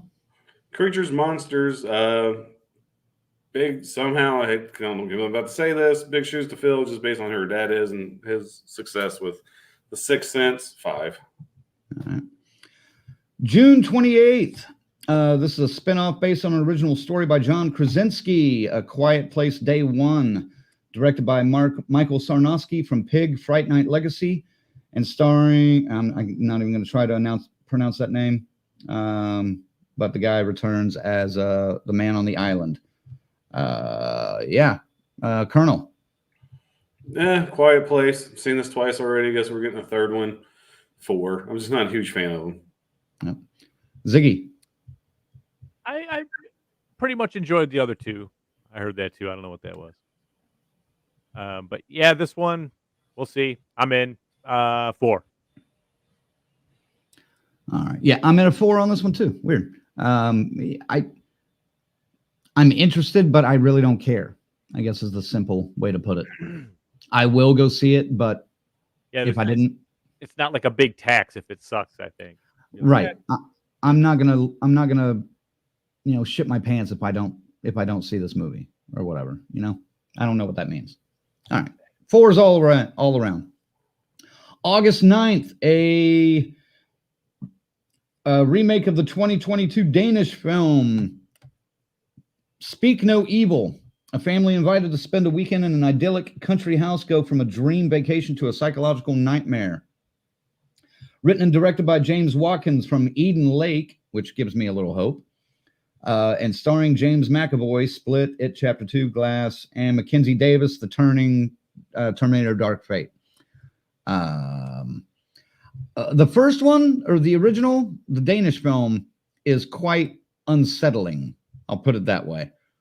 It's a slow burn that only really leaves you with like 15, 20 minutes of real holy shit moments, but once it gets there, it's pretty fucked up. I have a feeling the Americanized version is going to be bastardized, but like lengthened in a way, maybe not time lengthened, but just dragged out even further. That's about it. I hope they do this one justice. I'm giving this one a 3 for me. Ziggy, or no, Colonel. All right, no, you hit the nail on the fucking head with that one, man. And again, this movie has crank written all over it. It's crank as fuck because it's a slow burn. I myself am not a huge fan of slow burns, but I've liked a few here and there. I'm not going to go as low as crank. I'm going to give this one a 4 as well. All right. Ziggy? Yeah, you said it right. Said it perfect. American remakes are like 0 for a bet and 0 for 1,000 remaking movies like this. So I 2.5. I think it'll be not good. No, geez. That's pretty rough. Pretty rough, folks. 0 for 1,000, man. Yeah. Show me one that's better. Yeah, you don't agree with the ones I'm talking about. So, all right, August 16th. Originally was, I think, going to come out on like Hulu or something, but they decided to put it in the theater. From Fede Alvarez, or however you say his damn name. Alien Romulus. Young people from a distant world must face the most terrifying life form in the universe. A standalone installment in the Alien franchise set between the events of Alien and Aliens. Kaylee Spaney is also in this, along with Isabella Merced. Ziggy? No? Who? Yeah, Ziggy. Yeah. Yeah, you're saying all the right things. In between the two best films, and kind of dig this director. Did a good job with Evil Dead, and yeah. Fuck, I'll go for an 8 with this one. Really? Yeah. Fuck. I'm not that high, but Colonel. No, fuck. I mean, that's a huge time span we got to fill this fucking movie in between Alien and Aliens. So I'm curious which way it's going to go.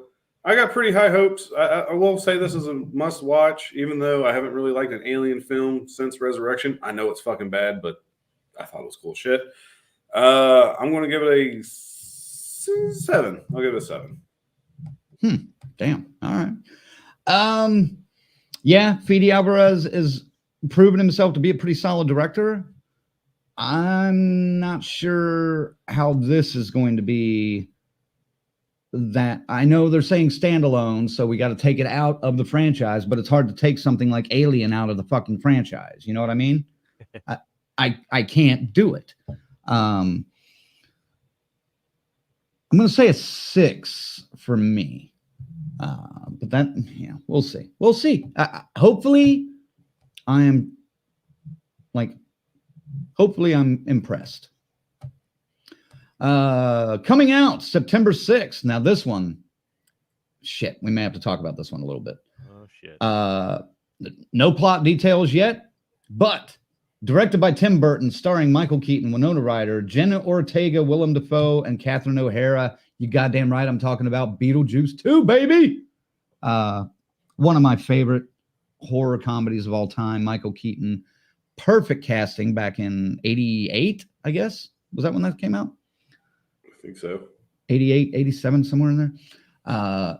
Genius fucking film. One of the few Tim Burton movies I really enjoy. I can't wait to see this. This is easily a 9. Colonel. I don't know, Beetlejuice, like you, one of my favorite Tim Burton movies. I mean, hell, I love Beetlejuice as a kid. I even watched the Beetlejuice cartoon. Oh, I forgot about that one. Yeah. So my expectations will be kind of low based on Tim Burton's recent films. But what he did with Wednesday, I have a little hope. Mhm. I'm not going to go as high as a 9. I'll give it a 7.5. Ziggy. Another one that's getting completely Another ruined by the internet, and then Willem Dafoe himself blowing some of the plot by giving away his role. Yeah. Idiot. But yeah, this should be pretty good. I'm a fan of Beetlejuice. It was just one of them weird, quirky ass movies that just the cast was so fucking good. And they got the main ones back that you need to do a sequel properly. So yeah, 7.5. All right. I see something though. I have to. Tarek says no to Beetlejuice 2. I didn't enjoy the first movie well enough. I do not want any sequel to exist. This is a 1 from me. Ooh. I would agree with you. I would agree with you on certain parts of this, and I may after I see the movie. But like Ziggy just mentioned, most of the magic that made that first movie is back. And Michael Keaton has even said, I've been asked to do a sequel numerous times since Batman Returns, not counting that. But he's been asked to do a sequel numerous times for numerous fucking movies. And he went through a list of movies that he's been involved in that he's been asked to do sequels for. This is always one of the first ones that comes up. And he said, even the script here and the fact that a lot of people were coming back made this one that he could not avoid. And he says it's that fucking good.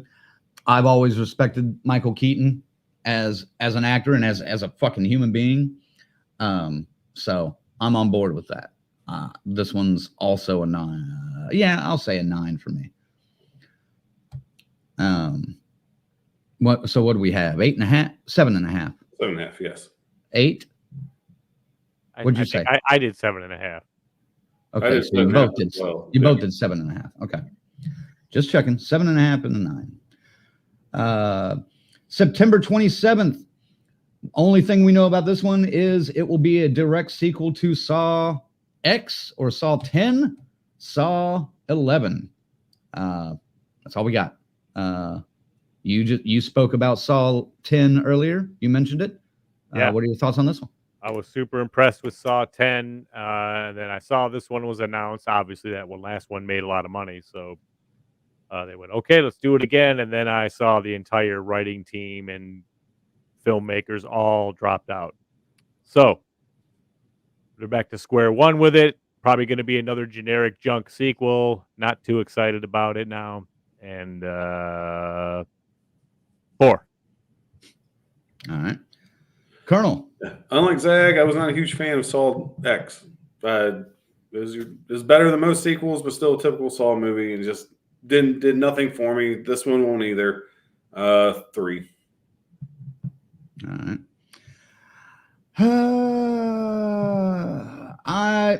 I dug Saw 10X, whatever you want to call it. That one was one of my favorite of the Saw franchise in a while. Hopefully they can capture something that they started with that and keep going down that road. I'm going to say 5 on this one, anticipation-wise, because hopefully they can kind of tread the same area without just completely ripping themselves off or whatever. I think they could. All right. Right mix of everything. They do need the right mix of everything. And but the last one, I mean, in 10 and X, right, they did, good. All right, October 18th. Again, not a whole lot about this one known. Written and directed by Parker Finn. Expected as a direct sequel to his smash hit Smile 2. Colonel. Yeah, I like Smile well enough. Again, we've seen these Curse movies, the following Curse movie, a million fucking times. I'm not expecting anything groundbreaking. I am expecting this one to take a step back. That being said, I'll still give it a 7. I like the first Smile enough to where I have some anticipation for this. I'm looking forward to it. All right. I really liked the first Smile. I thought it was one of the better films. I think it was in my top 10 of that year. That would have been 22, I guess, when that came out. I really enjoyed it, though. And hopefully, again, they can capture that same magic and not screw up the sequel too much. I know there's going to be a little letdown, as we talked about earlier with sequels in general, but I'll give this one a 6. I like this one enough. Ziggy. Smile was one of the movies that, you know, a lot of people jumped on the bandwagon right away, but this one lived up to the hype pretty much for me. I liked it. It made my list for sure. Mhm. And yeah, I don't think it'll be as good, but anticipation wise, it is one. It's near the top of the list. So I mean, I'm going to say a 7. All right.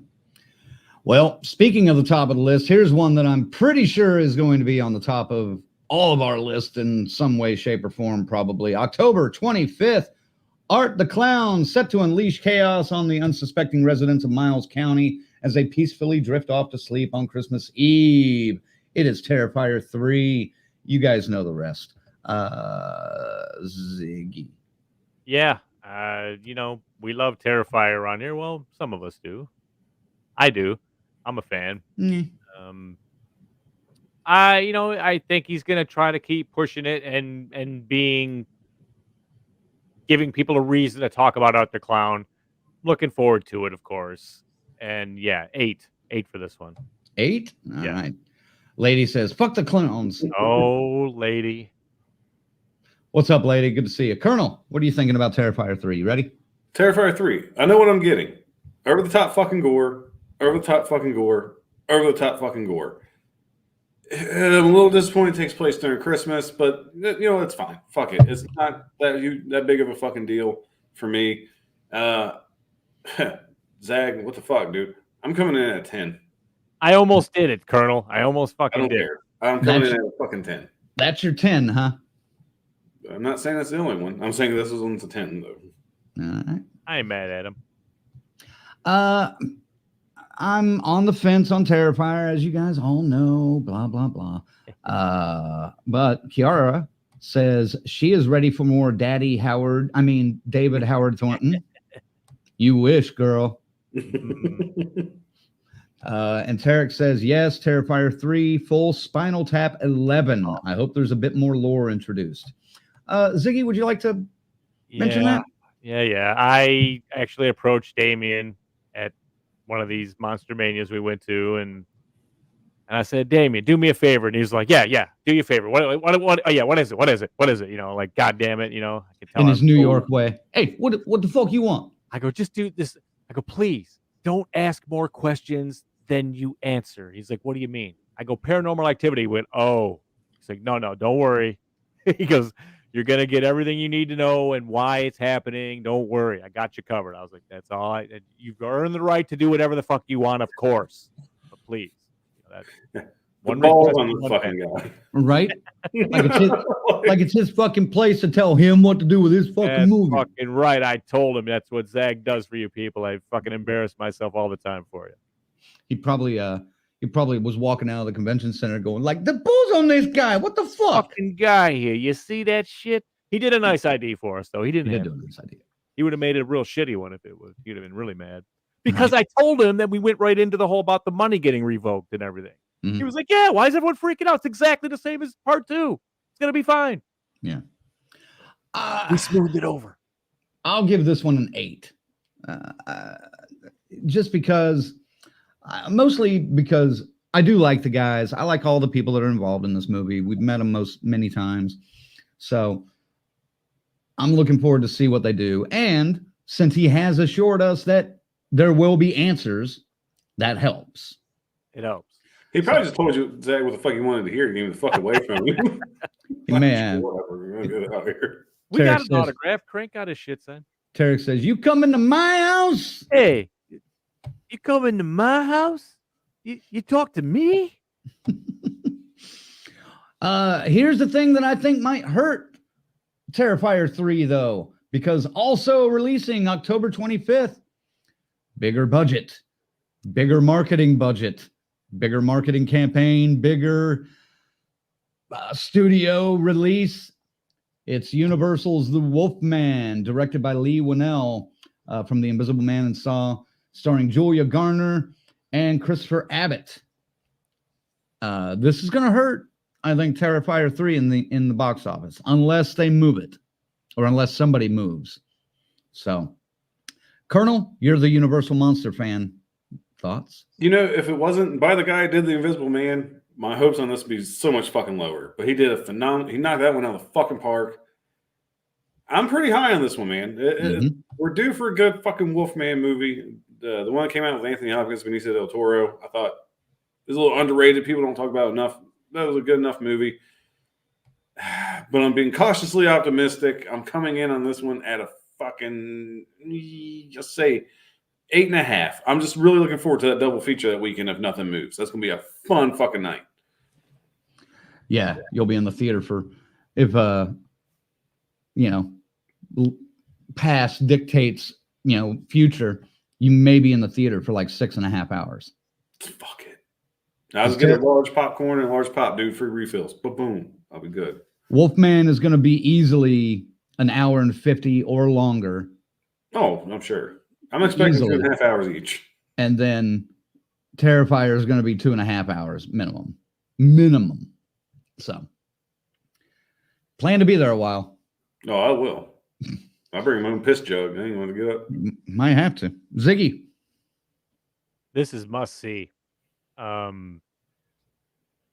With the, again, Colonel said it, the job they did on Invisible Man, and now he's got, something that's a little more tangible in the monster world. So, this is a fucking must see. It's a 9 for me on this one. And if they don't move, I think you're wrong. Wolfman starts off, probably it'll be head and head, but man, Art the Clown has a fucking cult. They're gonna go see the movie every day, 4 times a day, and they will keep the money coming in, dude. So Art the Clown will triumph over this in the end. No, box office wise, I'm telling you. No. I think Terrifier 3 is going to keep getting extended like Terrifier 2, and that's how it's going to beat it in the box office. I'm telling you. Okay, here's the thing. Go to some of your friends that don't watch horror movies and ask them, do you know who the Wolfman is? Well, and then ask them, do you know who Art the Clown is? I mean, he's only got 75 more years experience. Sure. I think everyone's probably heard of him. It doesn't matter, though, dude. It does. Has a cult. You sure about that? Because Curse of Demeter fucking flopped in the box office. Yeah, but if it had been called Dracula something, it would have made something. If it wasn't, named after a single chapter in the book that most people that even say, "Oh yeah, I've read that book," haven't read that fucking book. It would have been better, or it would have made more money. When we look at the final box office of these two movies at the end of the year, Terrifier 3 will be above The Wolfman. You heard it here first. Phase, figure out a way that we can delete that. No, figure out a way we can delete what he just said in the future so we don't get proven wrong, by somebody else. I see what you're thinking, and I agree. Terrifier 3 is going to have less of a drop-off week to week, but it's a different time, too, because Invisible Man was right at the front of COVID, too, so... Yeah. And it still made bank. Well, that guy knows how to make a fucking movie, so he does know how to make it. It's must-see. This is must-see. It's going to be a struggle. I mean, if they stay on the same week like that, though, I think Wolfman comes out big, but then Art creeps in and takes... Here's how I see it. Hey, it's date night. It's close to Halloween. There's 2 scary movies out, honey. Which one do you want to see? I don't know. Which one do you want to see? I don't know. Which one do you want to see? And then that goes back and forth. And then Terrifier 2 has already started, or Terrifier 3 has already started before they decide which movie they're going to go see. So they have to go see The Wolfman, and that's how The Wolfman like dominates the box office. You say so. I'm just saying that. No, What really? you want tonight based on which movie you pick, man. All Like, right. Horror and fucking aphrodisiac. Just saying. This one's a 7 for me. I'm excited for it, but like Colonel said, I'm cautiously optimistic on this one because I have faith in Lee as a director. But man, this is a big meal to try to take on. Blew me fucking away with the Invisible Man. I thought that was going to be terrible. Yeah. Yeah, most of you guys are saying definitely going to see Wolfman. And I'll say this, the transformation better be fucking tits.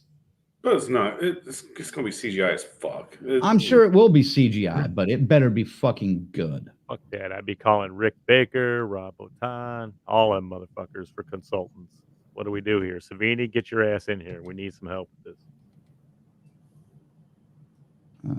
Go practical. Don't fuck it up, man. No, they won't go practical. I agree. They need to go practical on that transformation, but they won't. No, they won't go There practical. probably might be a little bit of a mix. I'm going to throw this one out here. We don't even have to talk about this one if we don't want to. Venom 3, do we want to talk about that one? Not really. I haven't seen one. Okay. I never saw the second one yet. So All right, fuck it then. I threw it on there because it was listed in some other places too. So fuck them. not really the direction I'd like to see that character going, but whatever. I have no idea what's going on. I think I tried to watch the first one and I was laughing too hard at it, so I had to turn it off. It seems they're trying to bring it to the Spider-Man world. That's what I'm seeing. Okay. No, you got that tease at the end of the end credits of the last Spider-Man movie that came out. Okay. Whatever. Christmas Day 2024. This one, again, will it be as popular because it's not called Dracula? Nosferatu, written and directed by Robert Eggers, starring Bill Skarsgård, Lily Rose Depp, Willem Dafoe, Nicholas Hoult. We all know the story. I'm pumped. I think Robert Eggers is one of those kind of like new Hollywood, new old style Hollywood film directors. I'll put it that way.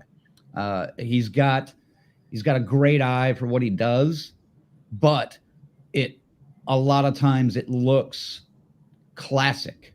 It has that classic old Hollywood look to it. And of course, since it's a period piece, that is right up his alley. Being that he did The Witch, and that was just looked fucking phenomenal. So I'm pumped for this one. This one's probably a 9 for me. Colonel? No, I'm fucking super stoked. Again, another vampire movie, Nosferatu. We know all it's about. While I'm not a huge fan of The Witch, I appreciate the accuracy of the period of time. You guys know I'm a fucking stiffler for that shit. So I'm coming in at 9.5 on this one. Like I'm fucking almost rock hard for this one. Oh, damn.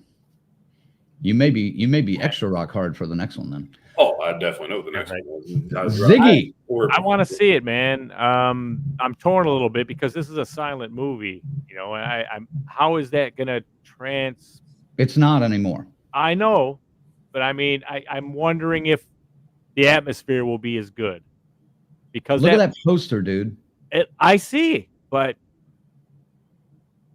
I don't know, man. You know what I mean? I've seen that one so many times, and it's still like, God damn, that is pretty fucking effective for where we're at with this, you know? For 100 and something years ago. Yeah, dude. And but believe me, I can't wait to go see this. I will be there. But I mean, I just hope that they find a way to make it as captivating and fucking terrifying as that shit was 100 fucking whatever years ago. I can't believe I don't think we've ever talked about this, but are you guys Christmas Day moviegoers? I can be. I have. I was until 14 years ago. That's what take me over. What? What happened then? I know, right? Huh. 8 weeks, son. I don't think I've ever gone to see a movie on Christmas Day, and I know traditionally it's like one of the biggest days of the year for the movie industry. Always packed. Always. So Around here. Fucking slam, dude. 'Cause I are actually you went- guys watching? Are you guys Christmas Day moviegoers? Because my thing on Christmas Day is eat a shit ton of food, take a shit, eat a little more food, watch some football, take a nap, and then wake up and eat some more fucking food. That's my day. So No, I've definitely gone. We like, you know what? Fuck it. You want to go to the movies? Let's go to the movies. All right. I'm going to see this on Christmas Day this year. I have a bad feel. I'm going to try to wait until I'm going to go to the movie first and then come home and eat. Yeah. We'll Yeah, catch a bad day. This one I'll probably hold off to like the 26th or something, like the day after, like the first showing the next day. Yeah. All right. So that one's a pretty high ranking for everybody. I'll say 8. I never gave a number. I'll say an 8. Yep. There's a lady. She says, cannot wait for Nosferatu. There's clowns in it, though. There are no clowns in it. Don't tell her that. She says, Bill Skarsgård is phenomenal, and I absolutely love Nosferatu. Yeah. Yes, Grizzly. Yeah.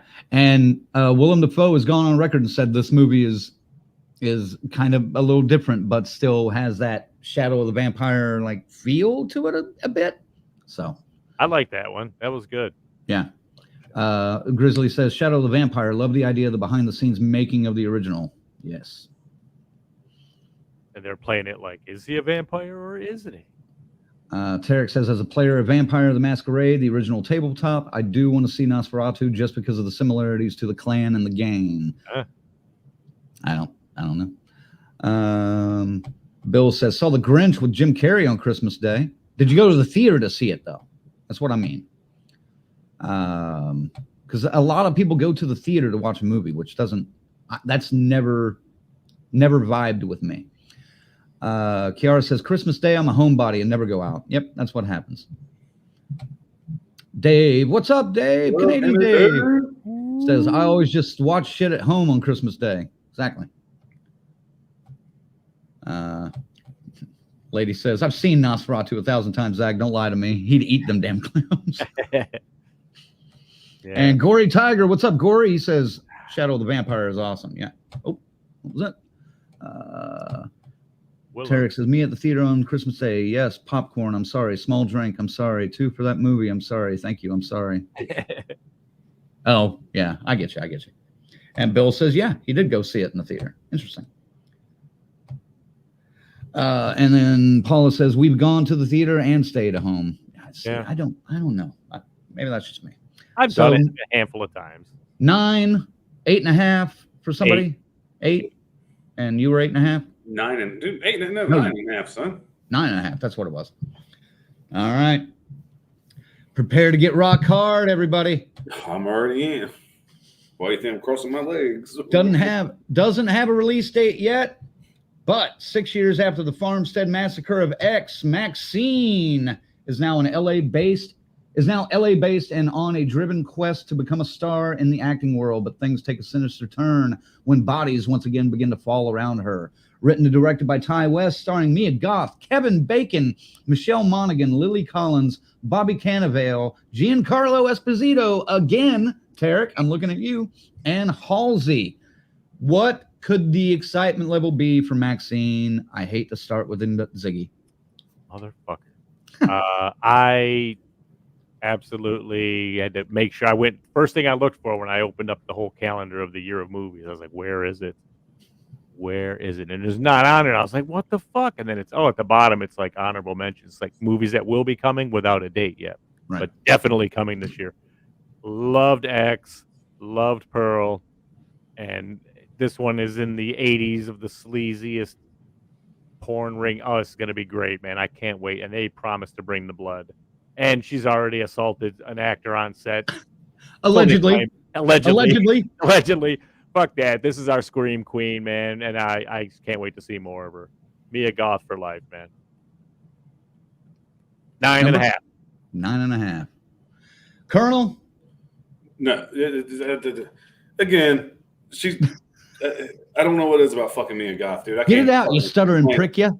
I can't explain it, dude. It's like she's not really that pretty, but god damn, I'm like every time she's on the fucking screen, I give her fucking credit. Yep. No, X was fucking phenomenal. Pearl was fucking phenomenal. I expect Maxine to be fucking phenomenal. I've been looking forward to this movie since fucking Pearl. Like, I've been like, I'm ready for Maxine. I'm ready for Maxine. I'm ready for Maxine. We're finally fucking getting it.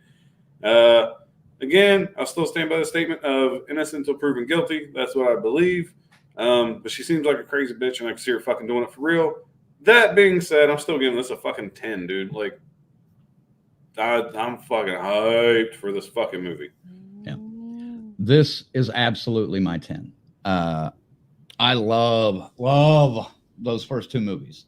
And I can't wait to see what they do in the 80s.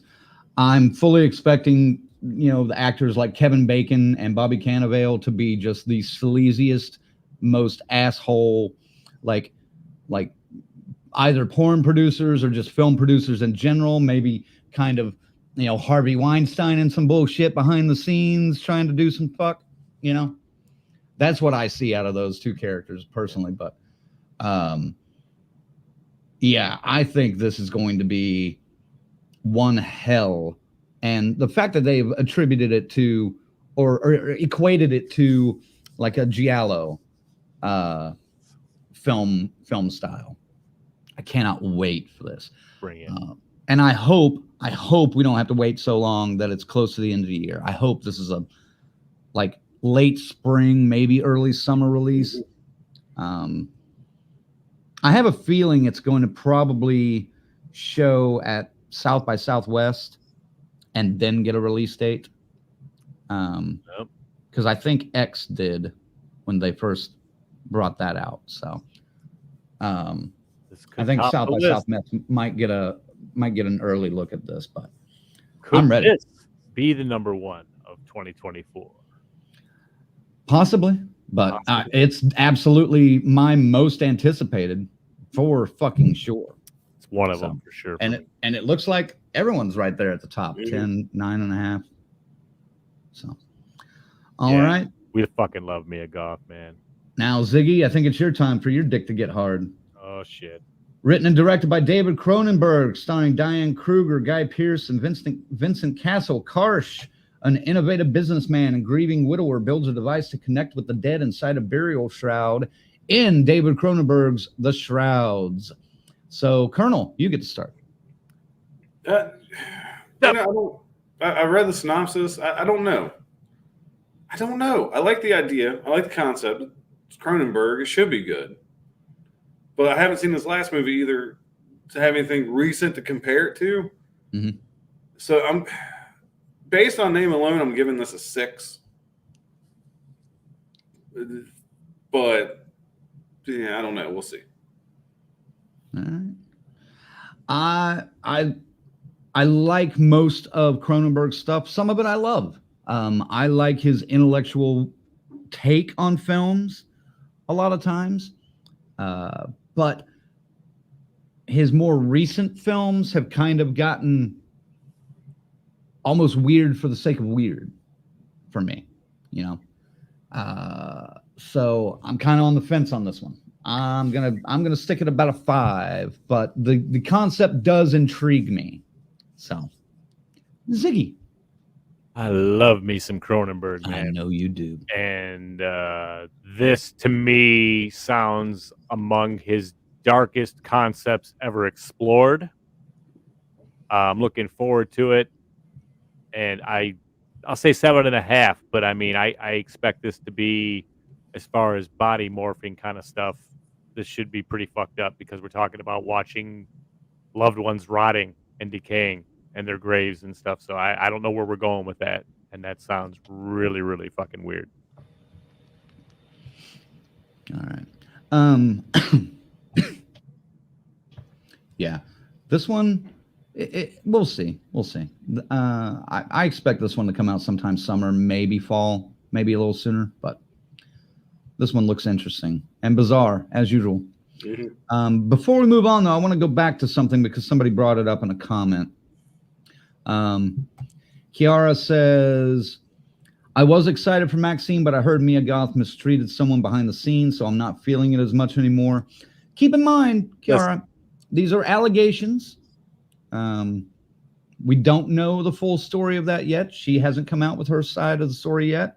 A lot of that's going to be discussed over the court case, and we'll see what happens. But I will say this. The guy, if you read his take on what his complaint, I mean, he piles on as much as he can to make himself sound like this little victim. But the thing that really, really puts you off and gets you off of his side, at least it did for me, was when he said, and I had to lay in the fake blood for 8 hours, and when I took off my robe, the fake blood stuck to my skin, and it was uncomfortable taking it off. And it's just like, it's like he's never comfort. It's like he's never been an extra in a fucking horror film. So I think it's a money grab. I think this guy is trying to get his fame at anything at all here. I don't know, of course. You don't know, but that's what it sounded like to me. You know, read his complaint and read the complaint. It's interesting. Christopher says movie extras can be annoying. Just saying. There's that side of it too. So, Kiara, be careful. You know, just taking a headline or whatever, and I saw there was like an official response from them today too. So I haven't seen anything about that. May clear it up a little bit. But I'm looking for that. I still loves me some Mia Goth. Oh yeah. Man, I wish. Never mind. Can't say that. But yeah. So I want to get both sides of the story. Hopefully we'll find something about it shortly. We got a couple more to knock through here, and then we can wrap this up. A modern reimagining of a beloved character, The Crow, based on the graphic novel by James O'Barr, directed by Rupert Sanders, from Snow White and the Huntsman and Ghost in the Shell, and also starring Bill Skarsgård, Danny Huston from 30 Days a Night, and more. Zigzag, you're the Detroit guy. I'll let you start. I love The Crow, man, but are we starting over? Is that what's happening here? Yes, this is a reboot. So I'll keep it simple then. Great. I love to see an origin story once done again. It's been a long time. Rest in peace, Brendan Lee. But 6. Okay. Colonel? No, I love the original Crow. One of my favorite fucking movies. They've been talking about a Crow reboot, remake, and the sequels all suck for fucking years. Dude, I'm not expecting shit out of this. I'll give it a 3. Man, I wasn't sure. I didn't expect that at all. I mean, I expected, hesitation for sure, but I thought maybe you were on like the more optimistic side of this one, but no, damn. I am. I'm not super pumped for it, but I think this one could be good because I like Bill Skarsgård. I don't think he would get involved with it without it being something good. And that Barr, material is fucking strong, man. So well, of course, the source material is very strong. If they're doing that fucking story again, I think it can't not be good. Right. If they stick to that, a little more closely, they could flesh it out a little bit more and change some of the things they changed in the original one, or modernize it a little bit for 40 something years later now. I'm down for this one. This one's probably a 7 for me. So, what'd you say, Colonel? Number wise? I think I give it like a 3 or 4. 3 or 4. I'll bounce up and go 4. Fuck I'll it. go 4. 4. And yours was a 6? I'll say 6.5. What the hell? 6.5. All right. All right. And last one. It's Alex's 21st birthday, but she's stuck at the amusement arcade on a late shift. So her friends decide to surprise her. But a masked killer dressed as Mickey Mouse decides to play a game of his own, which she must survive. I don't even care anymore. Fuck it. 1. Ziggy. Sorry. Or Colonel. I was saying you had me going to Mickey Mouse. Fucking 1. It's a slasher. 5. It's a slasher. Please bring the blood and go higher. All right. Flourish in Zigzag's world with blood and gore.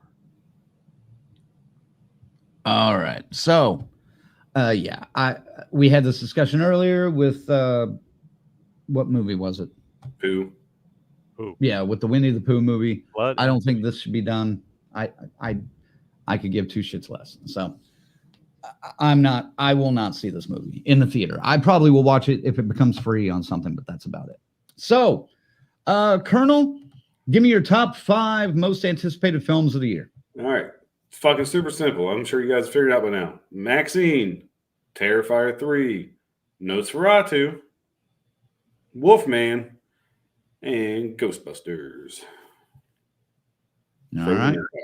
Ziggy, put your readers on and look at your notes. Out of mine. I'm just because there's one that's not going to theaters, but it's definitely coming out this year. Finally, we're gonna get Salem's Lot on HBO Max. No, doesn't count. Doesn't count. Doesn't count. But it is on there. I'm looking forward to. But I'll say Maxine. I'll say Terrifier 3.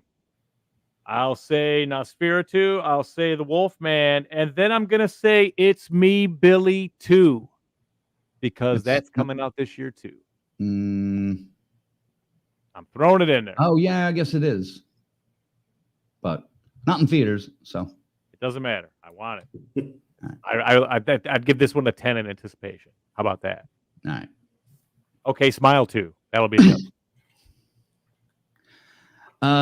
definitely Maxine, number 1 for me.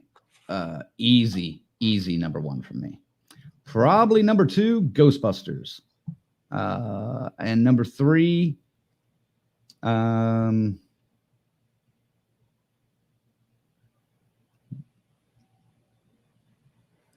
3, Nosferatu. Number 4, Beetlejuice 2. And then number 5. You know what? I'm gonna go with Abigail for number 5. It is gonna creep into that number 5 spot.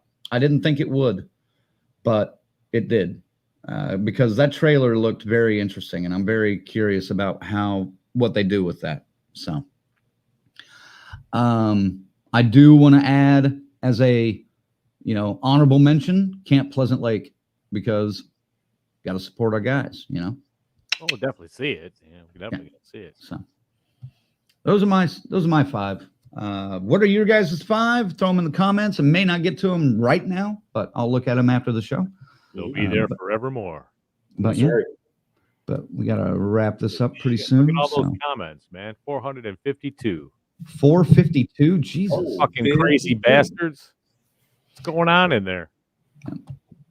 By the way, did you confirm next week yet, or have you even looked at ClickUp? So and so. I haven't looked. I have obviously been busy. Right, I know. But I looked in to get the list tonight, but I'll go back out and check it out. But yeah, he's still good as far as I know. I'll have it. But have you spoken to him recently? It was this. I said once we get past Monday's show, I'll get you that week. He was like, cool. So tomorrow I'm scheduled to talk to him and make sure. Okay. But we'll just say it's on for now. All right. Well, so suppose. Okay. Well, allegedly. I'll say it. For God's sake. All right. Go ahead. If you're a fan of 80s horror and slashers and good stuff like that, you're going to want to be here next week as the great and powerful Bud Cooper comes on the show to do Mutilator. Talk about all things Mutilator and the new Mutilator 2 sequel, which is a movie within a movie about a movie. I don't know, something like that, but it looks really cool. That's a meta thing, of course. But it took him 40 years to come up with the idea and get it right, but here we are, and he's going to talk all about it. The guy behind the whole thing. So don't miss it.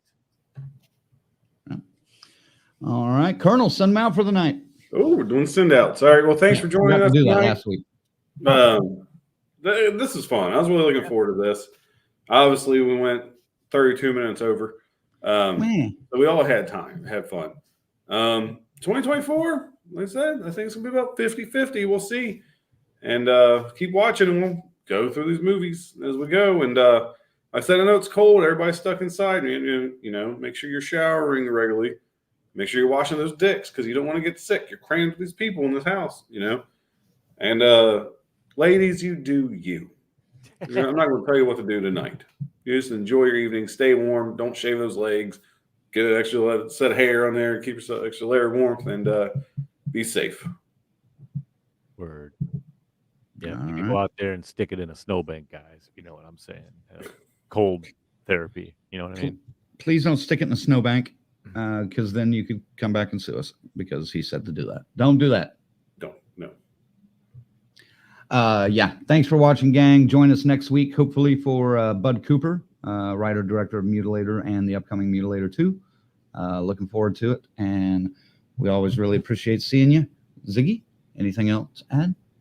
Yeah, man. It's great stuff coming. A couple weeks away from Atlanta and Days of the Dead as well. We're going to be getting the first gig of the year for the DCS, and all 4 boys showing up. We're coming in there like fucking Tombstone, man, with the sun behind us and the fucking trench coats and a whole fucking deal for Curse Your Luck live at Days of the Dead. Right. And that's going to be fucking awesome. I've been waiting for an excuse to break out my duster, dude. I'm excited. Dusters on, boys. Dusters on. All right. One last time, got to thank the members. Thanks to our final girls and guys, Chris, Lorena, and Tyrone. Thanks to our Crazy Ralphs, Rick and Raymond. And thanks to our camp counselors, 42nd Street Pete, Corey, Luke, Michigan Dave, S. Michael, Stacy Lynn, Orlando, Patricia, and JJ. And stay tuned, because some changes to the website are coming soon. I think you guys are going to dig. Yeah. And of course, also thanks to our associate producer, FaZe. FaZe, There he is. what's your most anticipated film of the year? Us. There we go. All right. No, we barely have time. We barely have time. Go ahead. There's a lot of good ones there. I don't know. Probably Nosferatu. Like, Yeah. out of all those, like, I got to see the Alien Romulus, of course. Yeah, Of course. dude. I that's right there too. I was right there with Alien, and but I wanted to give It's Me, Billy too some love. as Oh, well. yeah. I get it. Yeah. We're backers and shit. We got to give some love. Hell yeah. Well, I would, we could have talked a little bit about Scream 7, but nope, it got yanked. We could have talked about a couple of Jordan Peele films. They got yanked. Well, there's an untitled one getting made, the 4th Jordan Peele movie, but we don't know anything about it. No, it got yanked from the schedule. Oh, did it? Yeah. So, Okay then. Yeah. Well, Sorry. it's been a hell of a year, so. But next year looks good. You excited for next year, FaZe? Yeah, all right, cool. And boom! You didn't get an answer out, though. He said, yeah. So, Yeah. He knew that one was coming. He knew that one was coming, though. I could tell. Thanks for watching, guys. Join us next week. Be safe out there. Stay warm. Keep your feetsies in your booties. And if you don't have to drive, keep your ass at home. Yeah, man. Let this snap go by. It's supposed to pass off by next week. We'll be back in the 40s here in like 6 days. That's so silly. So silly. And happy Martin Luther King Jr. Day. To celebrate, be peaceful out there to everybody. And have a great week. We'll see you next Monday. And I am nowhere near where I need to be for the sign off. I still have to scroll all the way down here. before I can Professional. say, All the way. Professional. I know. But now that I'm down there, I can say, woo!